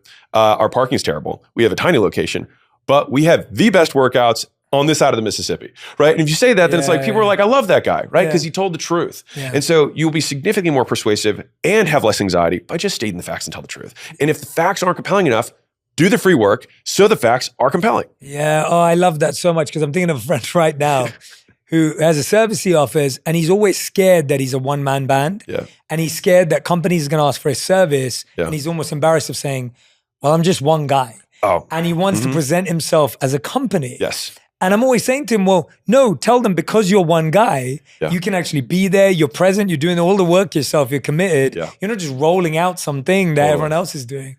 So I have an awesome frame for this. Go for it. So when we had our software company, Alan, which we sold in 21, it was a software that helped agencies kind of manage schedules. It did automated texting stuff back before all the new stuff now, right? And so I actually had agencies that sold to gym owners. And I obviously also owned Gym Launch at the time too, which is the category, king in that space, right? It's the biggest company there. And so they were like, how do we compete against you? And I said, every position has an advantage. And so you are going to say, man, Alex isn't going to be the one he's not the one taking your calls. He's just you're going to be client number 77. He's not even going to know your name. You're going to be assigned to some account rep that he pays, nothing to. And of course we paid well, but I don't know. He just pays way less, that he onboarded in 2 days. And that's the level of service you're going to get. Whereas with me, you get the highest person, you get the CEO, and you call me, I'll respond immediately. I'm the one working on your account. So don't compare the size of Gym Launch to the size of my company. Compare the person you're actually going to work with. And am I going to be better than his rep number 7? Yes. That's a compelling pitch. Now, if I'm flipping the table, I'm going to say, listen, this guy's in his mom's basement. He hasn't proven any track record. We've been here for 10 years. And the reason we've been here for 10 years and we've gotten so big is because we're actually good at what we do. And if we weren't good at what we do, we wouldn't be this big and we wouldn't have been doing it for this long. This guy has no process. He might be gone tomorrow. We both have advantages that we can cater. So there's no position on the board that doesn't have advantage. You just got to play what you got. Again, rule number 1, right? Yeah. And the idea of pointing it out is just so masterful because that's what's blocking us. It takes away. We're all trying to be everything to everyone. Right. And we want to portray that we've thought about every part of the puzzle and we're the one-stop shop. And I feel like whenever anyone says they're the one-stop shop, there's nothing there. Right? Because it's like, well, wait a minute. There's no way you could have figured out this and this and this and this and this. With just you. With just you. And you've been in the business for 2 years, right? Like it's just not possible. And so, and that's so freeing. Like I'm hoping people hear that and just feel so much lighter and go, tell the truth, state the facts, and that's it. And if they say no, that's okay. Because honestly, if they say no, then they weren't going to be a fit. Yeah. And so I can promise you some of the best deals are the ones you never do. Because right now, any business owner can tell you this, there are customers that you're like, I wish we did not ever talk to this person, right? And so you're just avoiding some of these things that are going to be calamities later. Yeah. So you might as well just get it up front. And the thing is that when you set those expectations, it creates such a clean relationship from there on. It's like, these are the expectations you can set. This is what I will do. Anything outside of that, I'm not going to pretend like I have done it. Now, if we want to figure this out, I'll be figuring it out with you. And if you like the stuff I have here, I can apply some of those principles, but I haven't done it. I want to be upfront about that. And so where's the imposter syndrome? Where's the fear? It's like, there shouldn't be any. And it's all about the deception piece. And I think that's where people get in trouble. Yeah. The other thing I've learned about that is that I feel like people who win watch winners, and people who fail watch losers. Yeah. And so when I look online, or even if I talk to people, I get a lot of this where people will be like, I can't believe this guy has like 100,000 followers. Like, have you seen his stuff? Like, it just sucks. Like, oh, I can't believe that this guy like has a business making $1 million. Like, I mean, he hasn't even got, and so there's a lot of this where you find people who are not winning are constantly, whereas like, I'm sure if me and you were talking about something, someone would be like, dude, did you see what this guy did? It's amazing. Like, do you see what, whatever. And so I feel like there's that ideology that we get stuck in where we're like, I know I'm better than that guy or whoever, that girl, whatever it is. I know I'm better, but I'm not doing anything about it. And that hurts me even more. Can I tell you a story about this? Yeah. So I know I think you've had Kylie Jenner on this. Not Kylie, I've had. You've had Kendall. You've had Kendall. Kendall. Okay, Yeah, Kendall's a dear friend. Well, I'll tell you the story. So, I know the Kylie story from you. Okay. Yeah, right. When she became a billionaire. Yeah. I've watched the video, man. I'm in, man. I'm in your content. I'm there. So Kylie became a billionaire. I'm 27-ish at the time, and I'm making, I'd say, very good money. And I thought I was the man, right? And then here comes this girl who's 7-8 years younger than me, and she's crushing. She crushed it. And she was better than I was. And my first response was ego, being like, hey, Kris Jenner's her mom. She's had her life set up since day one. She's been on reality TV for, I had all that narrative. And then underneath of that, I was like, chill. What can I learn from her? Right. And so I have the fundamental belief that if someone makes more money than you, they know something that you don't know. And in that, you can learn of them. And I think that allows every single person in the world's success to serve you. Yeah. Literally, you just flip the world into like, these are all the different lessons I can learn from all these people. And I think one of my, it's the sword of Gryffindor, but I love this quote that was on it. I love Harry Potter. Okay. But it was made of, goblin steel or dwarvish steel. And it only took in that which made it stronger. And so you hating on somebody in no way makes you stronger. And you trying to point out all the deficiencies, it's like, you are the thing that you are afraid of for yourself.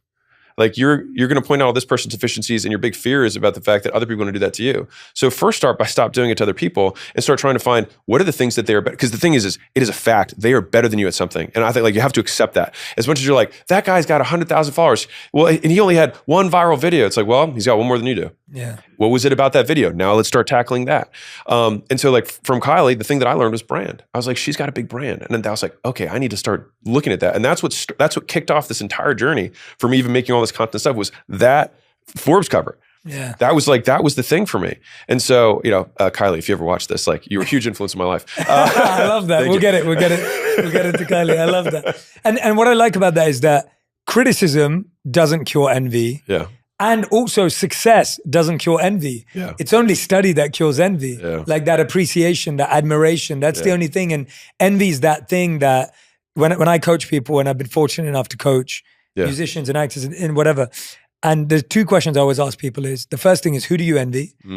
And there is no person on the planet, even in the 0.001% who doesn't envy someone that I've met at least. Yeah. And then the second one is, who's your God, or what is your God? Whether it's money, time, energy, whatever it is. And those two questions sum it up for people. And what I've found is that success just doesn't take away envy. So even if you had become a billionaire in the next 12 months, that still wouldn't have taken it away because she did it at 21 and she did it younger. I can already tell you.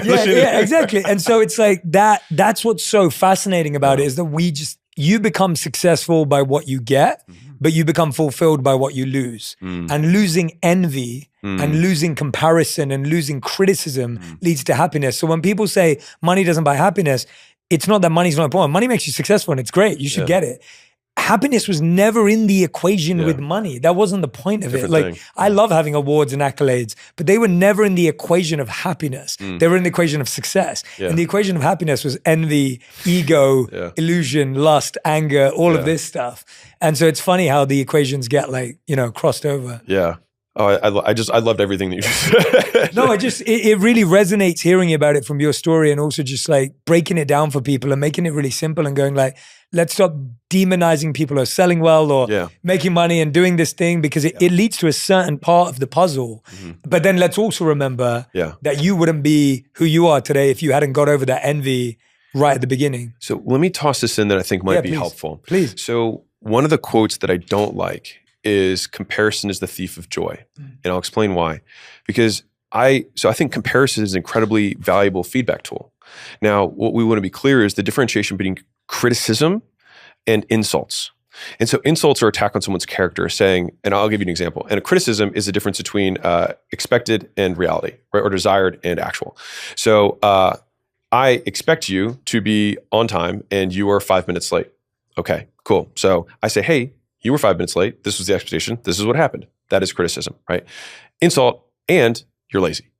And so if we can pull those things apart, we can take the good of, because I think our brains are comparison brains. Like it's how we orient ourselves in the world. Where am I?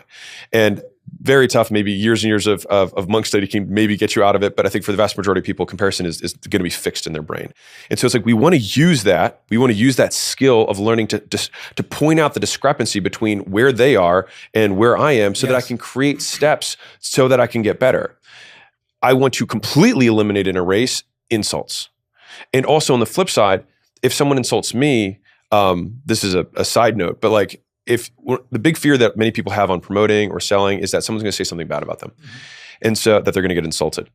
And the biggest reframe that's been helpful for me is simply translating all hate or insults into he lives his life in a way that I would not prefer. And it just comes down to that. I can't believe he's married to this person. He makes this kind of, why does he think he lives his life in a way that I would not prefer. And that is just, it has really boiled a lot of the hatred down to like, oh, well, I mean, you live your life in a way that I would not prefer. And that's fine. That's why you have your life and I have my life. And hey, more power to you, man. And that has just like really quelled a lot of the concern because I'm sure like you, I get an unending, a deluge of hate comments just because if you put yourself out there. Like if you do nothing, you will get criticized for doing nothing. And if you do something, you'll get criticized. So criticism is fact. It is a fixed cost. Yeah. And that's why I agree with you on the comparison point. And that's why I look at comparison as two kind of brothers, study and envy. Yeah. And so that's the choice you have. 100%. Like we have to compare. Comparison is a fixed, you're going to compare because the brain is wired that way.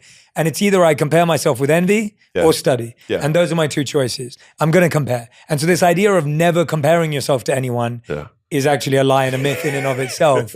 Because if you never compared yourself to anyone, you wouldn't have goals, you wouldn't aspire for anything, you wouldn't become better. There's no feedback. There's no feedback. Because you can't say, well, this is where I was and this is what happened. Like that is a comparison. And so I say that because one of the things we have is feedback is fuel, right? And so it's like, I want as much fuel as I can.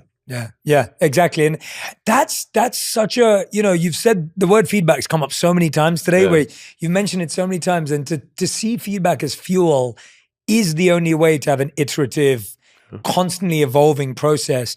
And I find that, there's the famous quote from Albert Einstein where he said, insanity is doing the same thing over and over again, expecting a different result. And feedback is the way you don't do the same thing over and over again. You can change it every time. But so many of us keep doing something even when it doesn't work, hoping for that different outcome. Why? We don't change the email copy. We don't post at a different cadence. We don't up the volume. It's just like we're just, I've got so many friends who'll upload a video, delete a video, upload, it's like we don't change that and then we're still going, wait a minute, what's going on here? So my worldview on why anyone does anything is that they've been rewarded for doing that in the past. And so, one of the really difficult things with language in general is that there's descriptive and explanatory language. And so, for example, I'll give the simplest example. Timmy stole a bike because he is dishonest. Okay, well, if we define dishonest, we would say, well, dishonest people steal things. But that's a circular definition. It doesn't actually help. The explanation of why did he actually steal it is because he's been rewarded for stealing in the past, and so he repeated that action because it got him something good. And same thing goes for lying, same thing goes for cheating, all of these things. Like, why does someone do it? It's like because they've been rewarded for doing so in the past. They've been reinforced. And so why do people do anything? That is, and my worldview is somewhat different than I think many people's because I come from everything from a behaviorist perspective, but it has made me significantly better at business because I get better at predicting behavior. And so I'll give you a simple example. So there was an exec at one of the companies, and I was talking to one of the other owners, and they were like, "Hey, this guy said that he would leave if we changed his title or whatever." And I said, okay, well, how many times have you changed his title historically? And he said, plenty of times. And I said, okay, has he ever left? And the answer was no. And I said, so based on his history of behavior, I would say that he says these things to decrease the likelihood that you do it because that's his preference. But the likelihood that he quits as a result is low. And so it's like those kind of deconstructions, some people just take things at face value. It's like, well, if we actually try and find the explanation rather than the description of the event, we can get way better at predicting behavior, including our own. And I think that's where like people are like, I want to get back to the trauma of whatever. It's like, maybe like, can I go to this? Because I think this might be helpful. Yeah. So I love the direction you're going. Okay. Yeah. So many people will use trauma or some event and they will create a narrative around why haven't I started? It's because my dad didn't hug me enough as a kid and I don't have this confidence. And so they just create this big story. And then they're like, I need to go see a therapist so that I can, untangle all of this. But if I were to say, hey, I'm going to teach you how to serve in pickleball, right? We wouldn't have the first session be, hey, do a serve. And then you would serve, not ideally if I'm a pickleball coach, right? And then I'd say, okay, so for the next, few weeks, what we're going to do is we're going to try and go back in the past and we're going to try and figure out why your serve is so bad.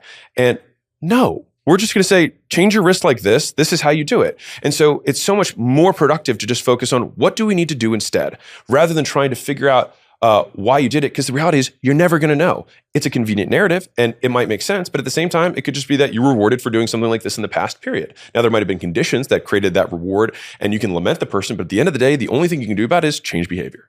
And so trauma, which is tossed around a lot, I define as a permanent change in behavior from an aversive stimulus, some a bad thing. So you permanently change how you act because of something bad that happened. Now, the question is trauma bad? Well, did the change in behavior result in increase or decrease in likelihood of achieving whatever goal we have? And so if a kid touches a hot stove and they say, ouch, and then they never touch hot stoves again, then that was a traumatic event by that definition. And it's probably good trauma because they never touch hot stoves again. So decrease the likelihood they die in a fire. Great. And so sometimes it's like, well, then maybe we can be grateful for some of the quote traumas that we've had because it permanently changed my behavior in a good way. Now, if we have quote trauma that permanently changed my behavior in a negative way, so I had bombs and saw somebody die in front of me, and the next time I hear a loud noise, I freak out and I can't perform my job, then that would be something that decreases the likelihood. But then at that point, rather than trying to figure out the triggering event in the past, we just think, okay, how can we recondition this person under similar conditions so that they can act this way instead? And so trauma, what it ends up happening is it becomes an accelerated learning event. And so something bad happens, your brain's like, pay attention, because it's like, I'm going to learn and I'm going to permanently change our behavior to make sure this doesn't happen again. And so it's not this, and I hear this because a lot of people will anthropomorphize, make human or, try and biologize. That's a word, go for it. Something that occurs. It's like it's stored in your body. And I was like, we're not computers, right? It's just that you have a behavior set and all we have to do is change these behaviors and then it eliminates. And so so this all started with feedback. And so the reason feedback is fuel and what makes feedback good versus bad, or rather useful versus non-useful, is the latency of the feedback. How quickly do you get it? And how specific is it?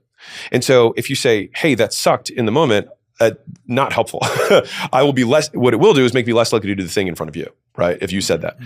On the flip side, if you were to say immediately, hey, real quick, when you do your intro, raise your tone a little bit at the end because I think it'll actually create more curiosity and people want to stay longer. Okay, do the intro again. There, I have a very specific piece of feedback and I did it immediately so that the likelihood that you change behavior is really high and maybe that it sticks. And so the reason feedback is fuel, and ideally if you're trying to change someone else's behavior or even your own, it's like, I want to seek out very fast feedback that's as specific as possible to the behaviors. And so I tell the story a lot because it's a story that we tell inside of our company because it's almost become lore.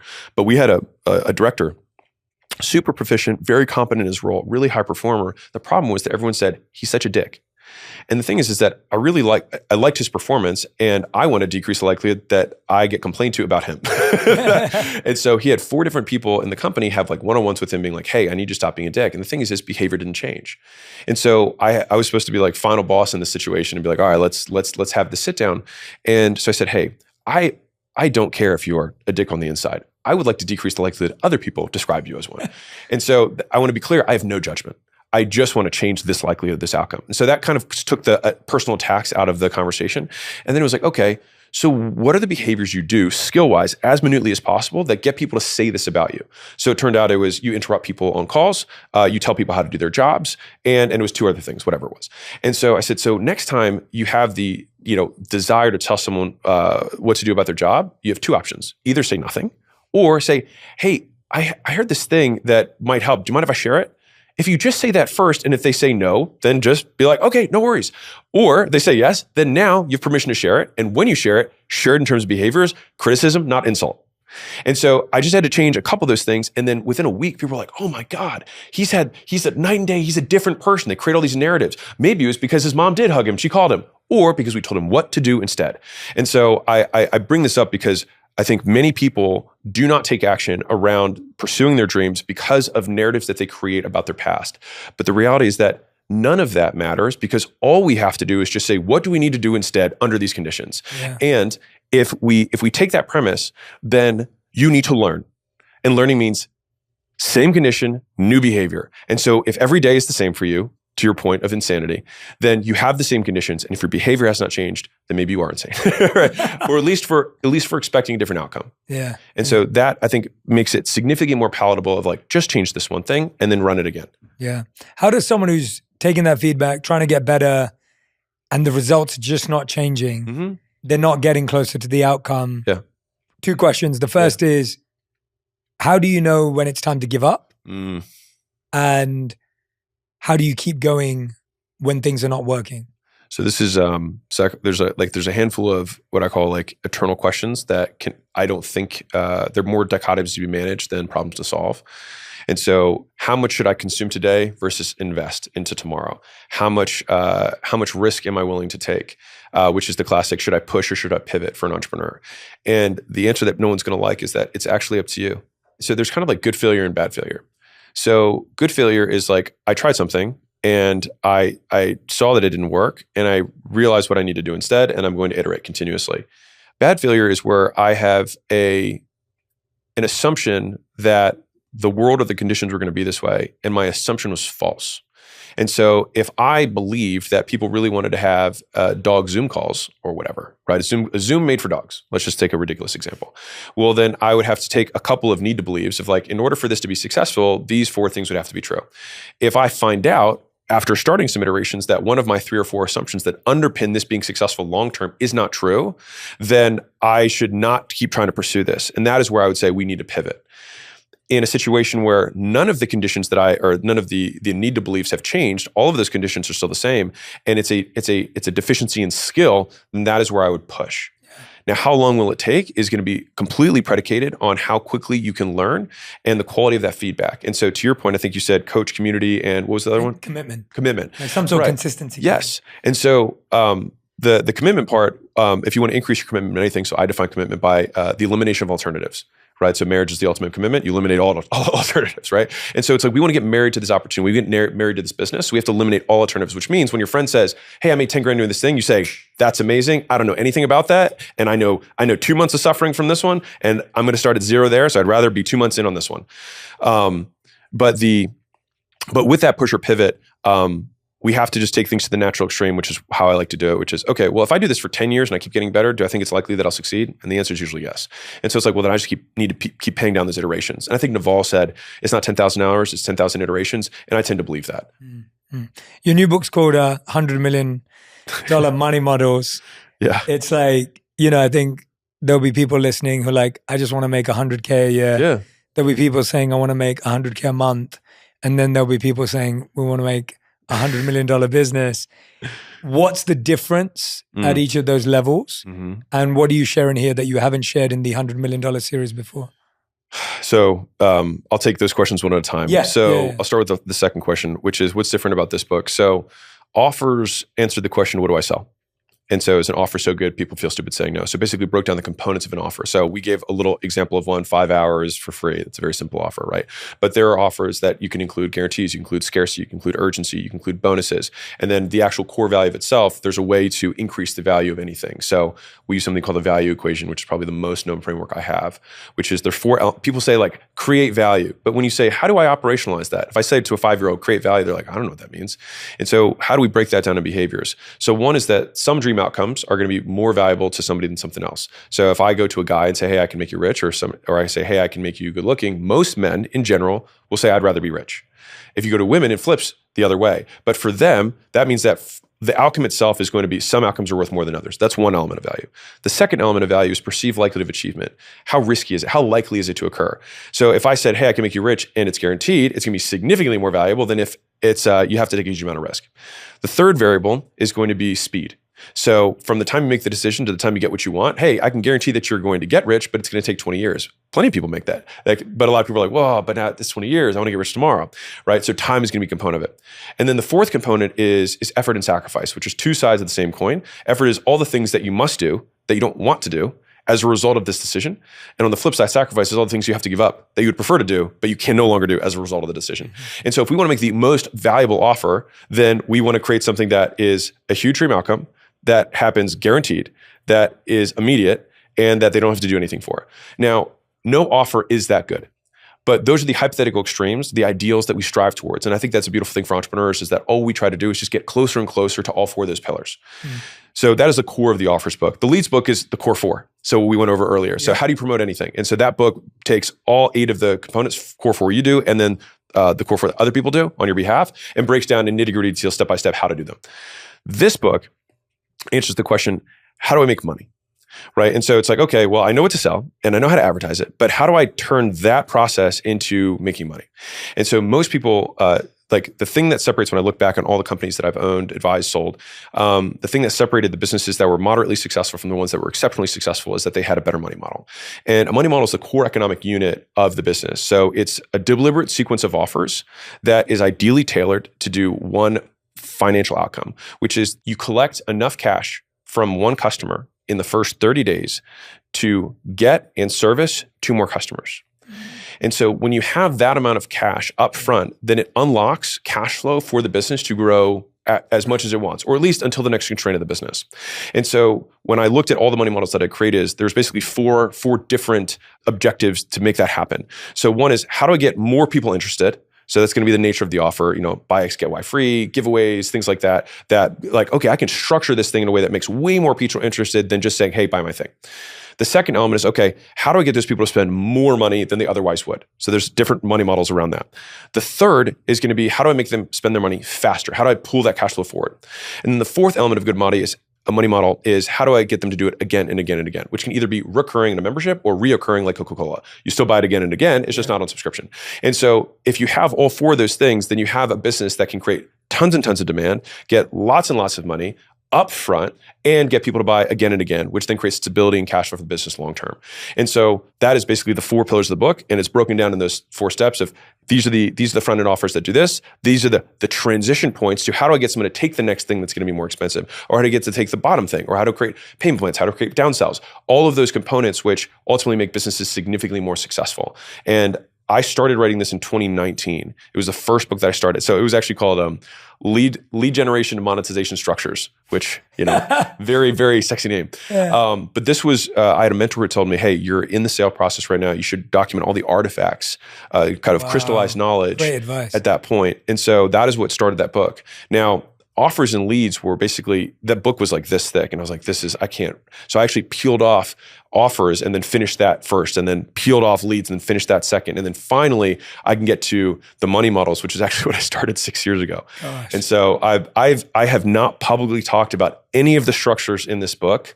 And I feel like I'm giving birth. I've been pregnant for 6 years, conceptually pregnant. And I want to give birth to this thing because I think that this will make the largest impact on business owners' bottom line of anything that I've ever made. And it's been the source of the vast majority of my material success, is being able to do this, because when you have a superior money model, it gives you padding to be bad at everything else. Because you finally make more money per customer than anyone else does in your space, which means your advertising doesn't have to be as good. You don't have to be as good at sales. Your like the offer itself might not necessarily be as good, but when you sequence these things together properly, the right way, then you can unlock scale in the business, and then with that cash flow, buy down that ignorance debt, and then give yourself time to get good at all the other stuff. And what starting point would you say this book's aimed at? Like, where is someone at in their journey? You can start at 0, because you could start at, so what's interesting about those 4 things is that you don't need all 4. You just need 1. Got it. And over time, because if you were trying to do a business that had all 4, you had a recurring, you have upfront, you would be completely inundated. So we would start with the first thing, which is some sort of attraction offer. How do we get something that's more designed to get more customers or more people to engage in your original reach out, your paid ad, your content, whatever it is.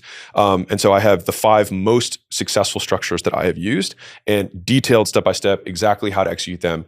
And what's interesting is that this is the stuff that, so the offers book, when it came out, there wasn't a single other book about offers, which is interesting. And then it became kind of a household name, it was this massive gap in the space. But as soon as you see it, you're like, this is everything. Like this is how all of it works. I think that money models will be that same thing, where there's not a single book that ties those concepts together. And as soon as I think it will exist in that huge gap that once you see it, you can analyze any business in that same way, and specifically your own. Yeah. I love it, Alex. I'm honestly, like, listening to you today, and I've consumed your content for a long time now. Listening to you in person consistently for this long around the models that you've built is a real treat, man. It's so well thought through. It's so systematic. I love the way you think, the way you've been able to train yourself to realize that everything's built on behaviors, and the ability to, even something that you said to me that's really going to stay with me, because I think about it in such a similar way, but it's so obscure. Yeah. Like we have a lot of similarities in our beliefs, but some of them are a bit more from different angles, which I love. Yeah, from different angles, but some of them are a bit more. They're from different angles, but some of them are a bit more widespread held. But your one thing you talked about today about how when you watch people say what they regret, and I think about that all the time. I'm like, of course you regret you didn't spend enough time with your family. Yeah. But you're totally taking away from all the benefits you just got right now. And I'm not saying people shouldn't spend time with their family. It's just, when you said that today, that was one thing that I was like, I can't believe, like, to have the ability to think it through to that level, to not just take something at face value. Yeah. And I think that's the skill I see you have. Well, like, that's the expert you're at, is that you don't take anything at face value. I appreciate it. And that's hard because it requires you to dig deep to figure out, well, what is the behavioral science here? What is the exchange here? Like, what emotions are we talking about? I picked out some of my favorite Alex Hormozi quotes because I had to, because there's so many. All right. We've touched on some of this, but it'll be good to get your reaction to them again. All right. So this one I love because I think it's so true. Most people want to become millionaires because of what being a millionaire allows you to do, not because of what you have to do to become a millionaire. What do we do about that mindset? It's wanting the view without the climb. It's Jimmy Carr has a great quote on this. It's everyone wants what you have, but not what you did to get it. I think that if we make who we become the goal rather than the thing that we achieve, instead of winning once a decade, we can win every day, because you can continually get better at being who you are, and then the achievement is just one milestone along the path.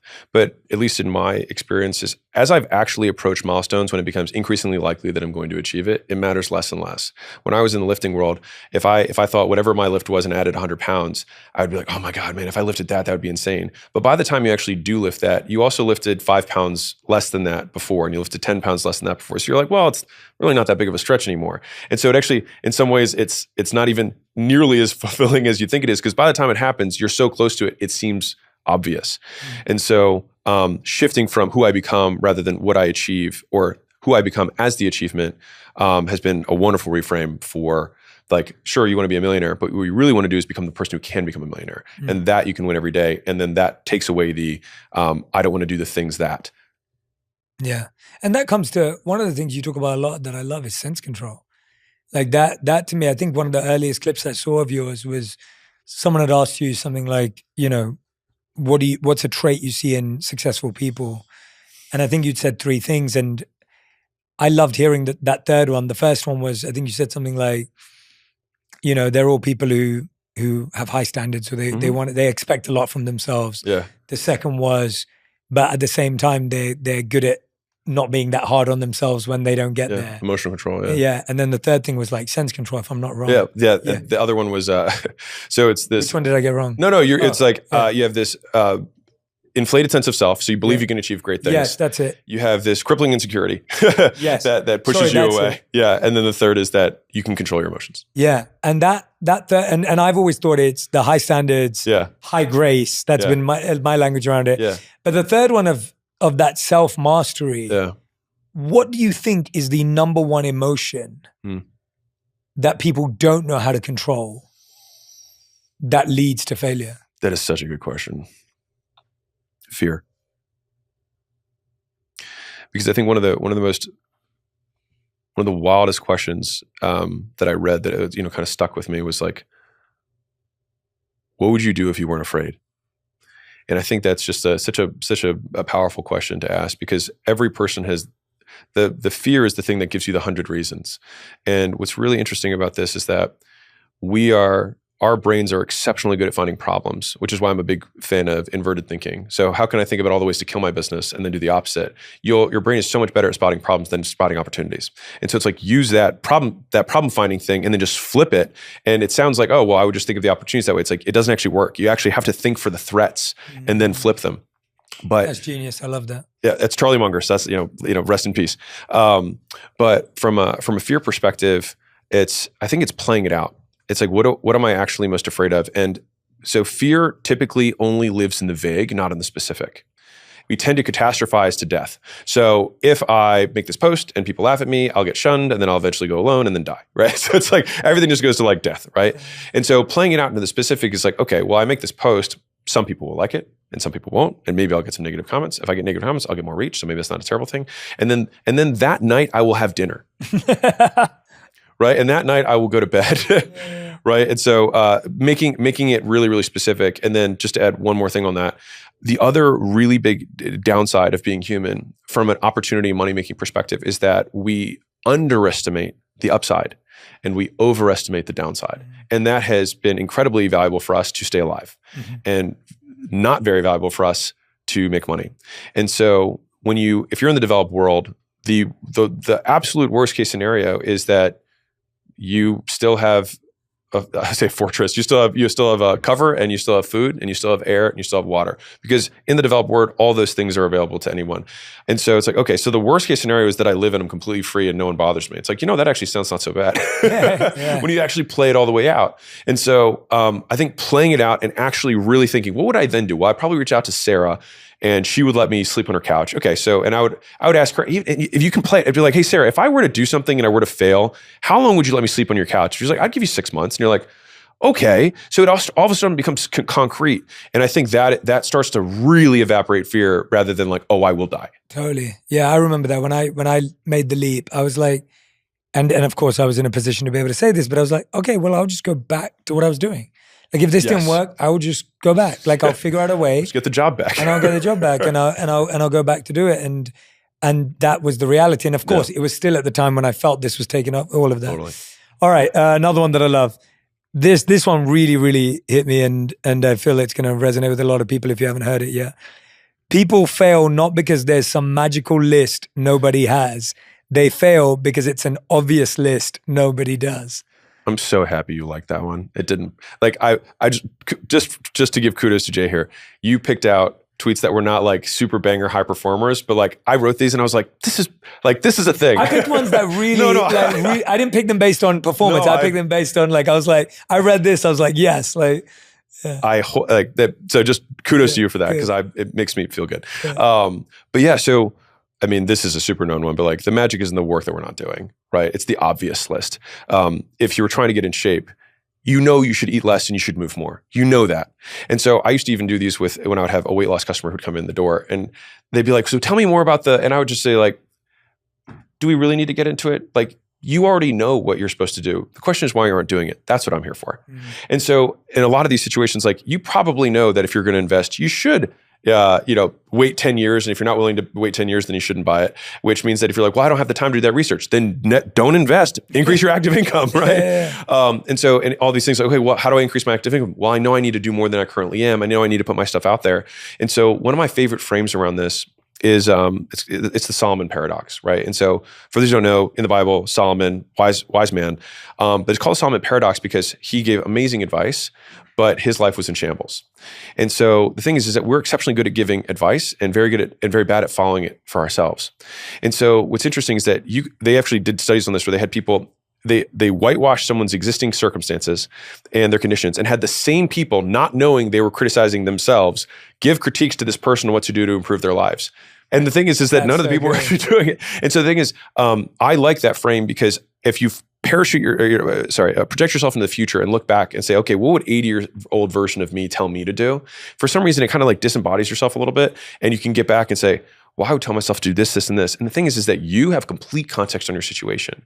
And so sometimes it's some of the best advice you can get. And I know this is kind of like the inverted thing where you're like, oh, well, just actually go through the process and say, I'm going to write down a conversation with myself that's 80 years old. What would he or she tell me to do? And it probably is that obvious list that no one does, not the magical list that no one knows. Yeah. Because the thing is that like the clues of success are in plain sight. It's just that the sweat that's required, the price tag associated with them is the one that people don't want to pay. So people don't really give up on their dreams. They give up, they see what it takes to get their dreams and then decide it's too expensive. Yeah. And I think that's the big thing is they think it's mispriced. And maybe it is, and I think that's okay. But my preference would be that many people say, you know what? That's not worth it to me. And then be like, great, you've won. Like you've won. You don't need to get anywhere. You've already won where you're at. So that's at least my thought on it. Yeah, I love that. How does someone who listens to this episode versus someone who applies this episode live differently today or tomorrow? Well, if someone just listens to the episode, tomorrow will be the same for you. So that's an easy one. This was just entertainment for you.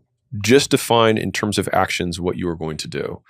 I mean, that is really it. And so like you can prove to yourself that you learned something from this podcast rather than just being entertained by this podcast by simply doing something different, taking an action. And so maybe it is just recording that selfie video and texting it to 100 people.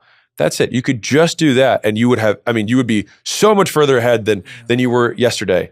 And what's crazy is that the amount of progress that you make in that first 20 hours is greater than any amount of progress that you will likely make over the remainder of your career. Because going from absolutely terrible to proficient happens so fast. Now, to be clear, all of the gains come from going from proficient to master, which take a huge amount of time. But it's one of the most exciting times because you're like, oh my, look, I can build an app now. Or look, I can build a web page. Or look, I can show other people how to sell stuff, whatever it is. And I think I would just want to get to that, like get to that fast learning curve as fast as you can. And the only way we can do that is starting. Love it. All right, here's another one. I don't know if it's a popular one or not, but deleting work-life balance for a season nets you more work-life balance over a lifetime. So I love this frame shift, which is everyone talks about work-life balance, but no one talks about it over what timeline. Mm-hmm. Paul Graham said this from Y Combinator. He said, in order to make $1 million, you have to endure $1 million worth of pain. Mm-hmm. And so you might be able to endure $1 million worth of pain over 40 years, or you can crunch it into 4 crazy years. And then after that, you can have whatever you want to have afterwards. And so I think about life in seasons rather than in, on microcosms of days and even weeks. And I think that shifting that perspective will really only solve one core problem for people, which is that they feel like they are doing something wrong by making a sacrifice today. And there's always and again, it's an eternal question. How much do I risk? How much do I consume versus invest? These are classic human problems that will never have a correct answer. And it's more, what's the correct answer for you in your season right now based on the goals you have? And so I think if anything, I would want that quote to give some people permission to work a weekend every once in a while, to take the 5 to 9 on both sides of the day and say, you know what? I am going to be unbalanced, and that's okay. Because at least in my observation and probably yours, I have yet to see a hyper-successful person who doesn't have a wildly unbalanced life, or at least for a significant period of time. Yeah. And we want to just make sure that we're not looking at someone once they are a billionaire and saying, what are they doing now? Because they might be in a different season now. And so don't look at what Warren Buffett's doing now when he says, if I make 2 good decisions a year, I've had a good year. Well, if you make 2 good decisions a year, you're still probably not gonna, you're not going to be Warren Buffett, right? And so I think about that as my frame. Yeah, don't read someone's chapter 20 when you're writing your chapter 1. Like it doesn't make any sense. Love it. I remember I remember a few years ago when Gary's version that I loved, which was like in his words, and so I'll say, eat shit for 2 years and then eat caviar for the rest of your life. Yeah. And it was so interesting to me how much you could do in 2 years if you just went all in. Absurd. As opposed to this idea of like, I'm going to be really balanced for 10 years. And I was thinking about the other day, and you said seasons, and I was saying this the other day when I was on tour. I was talking to Jesse Itzler, and I said this to Jesse. We were talking about something similar, and I was just like, I would never want a perfect day is not a day where it rains, snows, sun, and fall, right? Like that's not a perfect day. Right. Like you wouldn't say that. You wouldn't say, I hope it rains today. I hope it snows today. I hope it's sunny and I hope the leaves shed. Yeah. Like that's not a perfect day, but that's what you want every day. And nature's already showing you the cycles that work. Yeah. But we're trying to go against nature by saying, I want everything to happen today. And I want all my days to be over the halfway line. Yeah. And so I think about this from a law of large numbers perspective, which is, let's say you have 365 days in a year.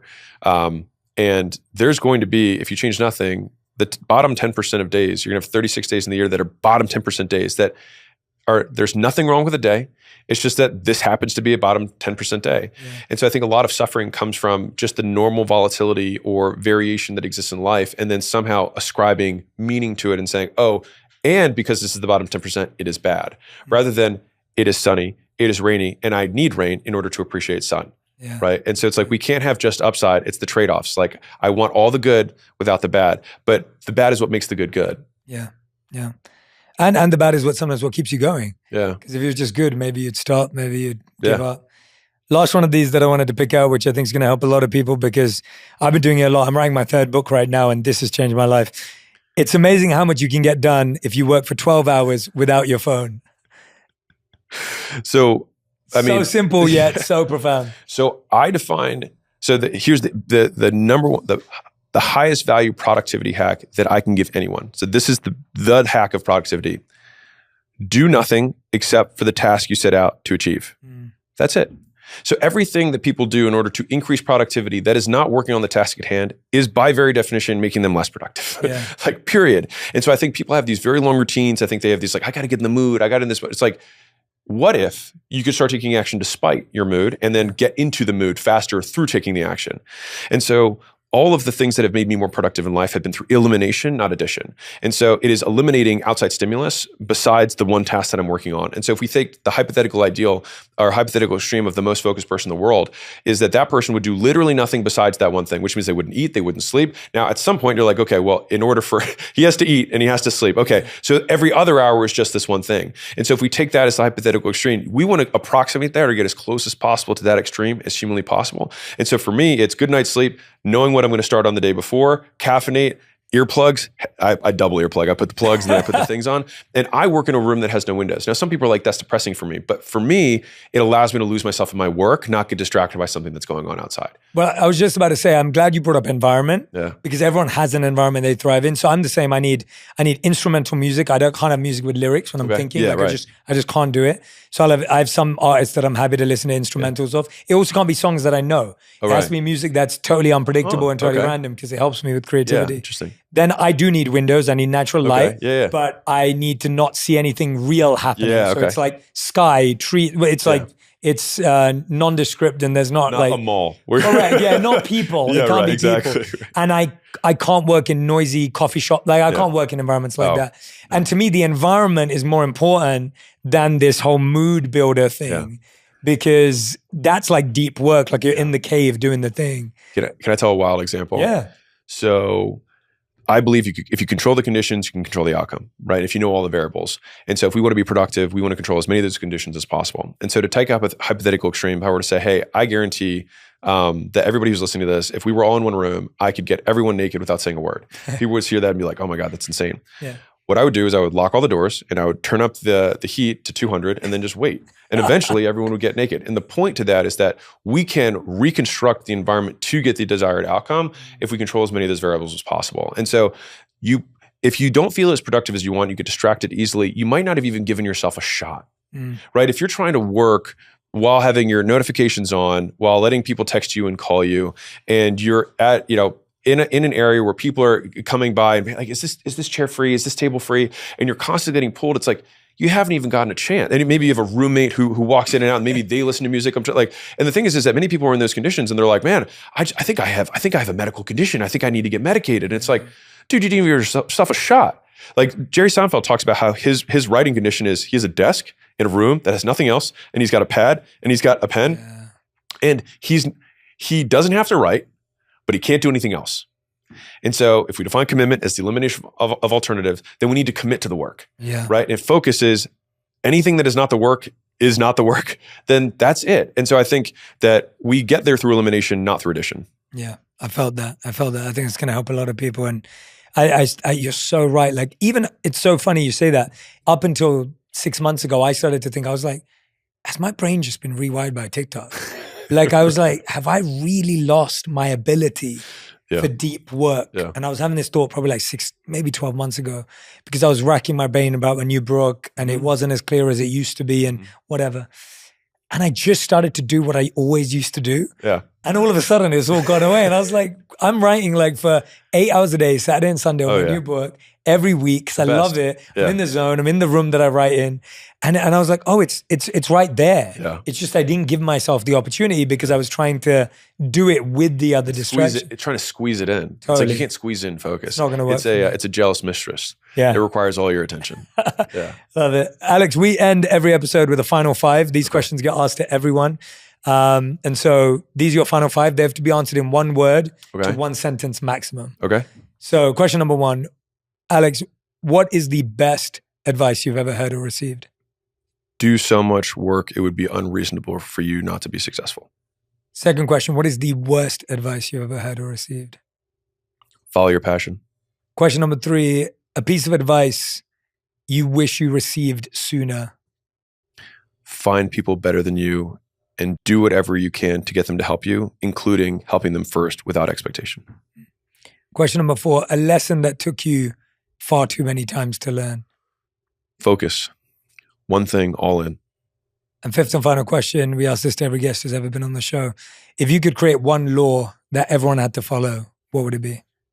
Everyone has to give all their wealth away at the end of their life. I love that one. But not to your kids. No, but it has to be, exactly. It has to be given away. To kids or it doesn't matter? Yeah. No, not to your kids. Like, not to your kids. Exactly. Right. You're saying beyond your kids. Yeah, my friend just told me the other day that his dad just took him out the will.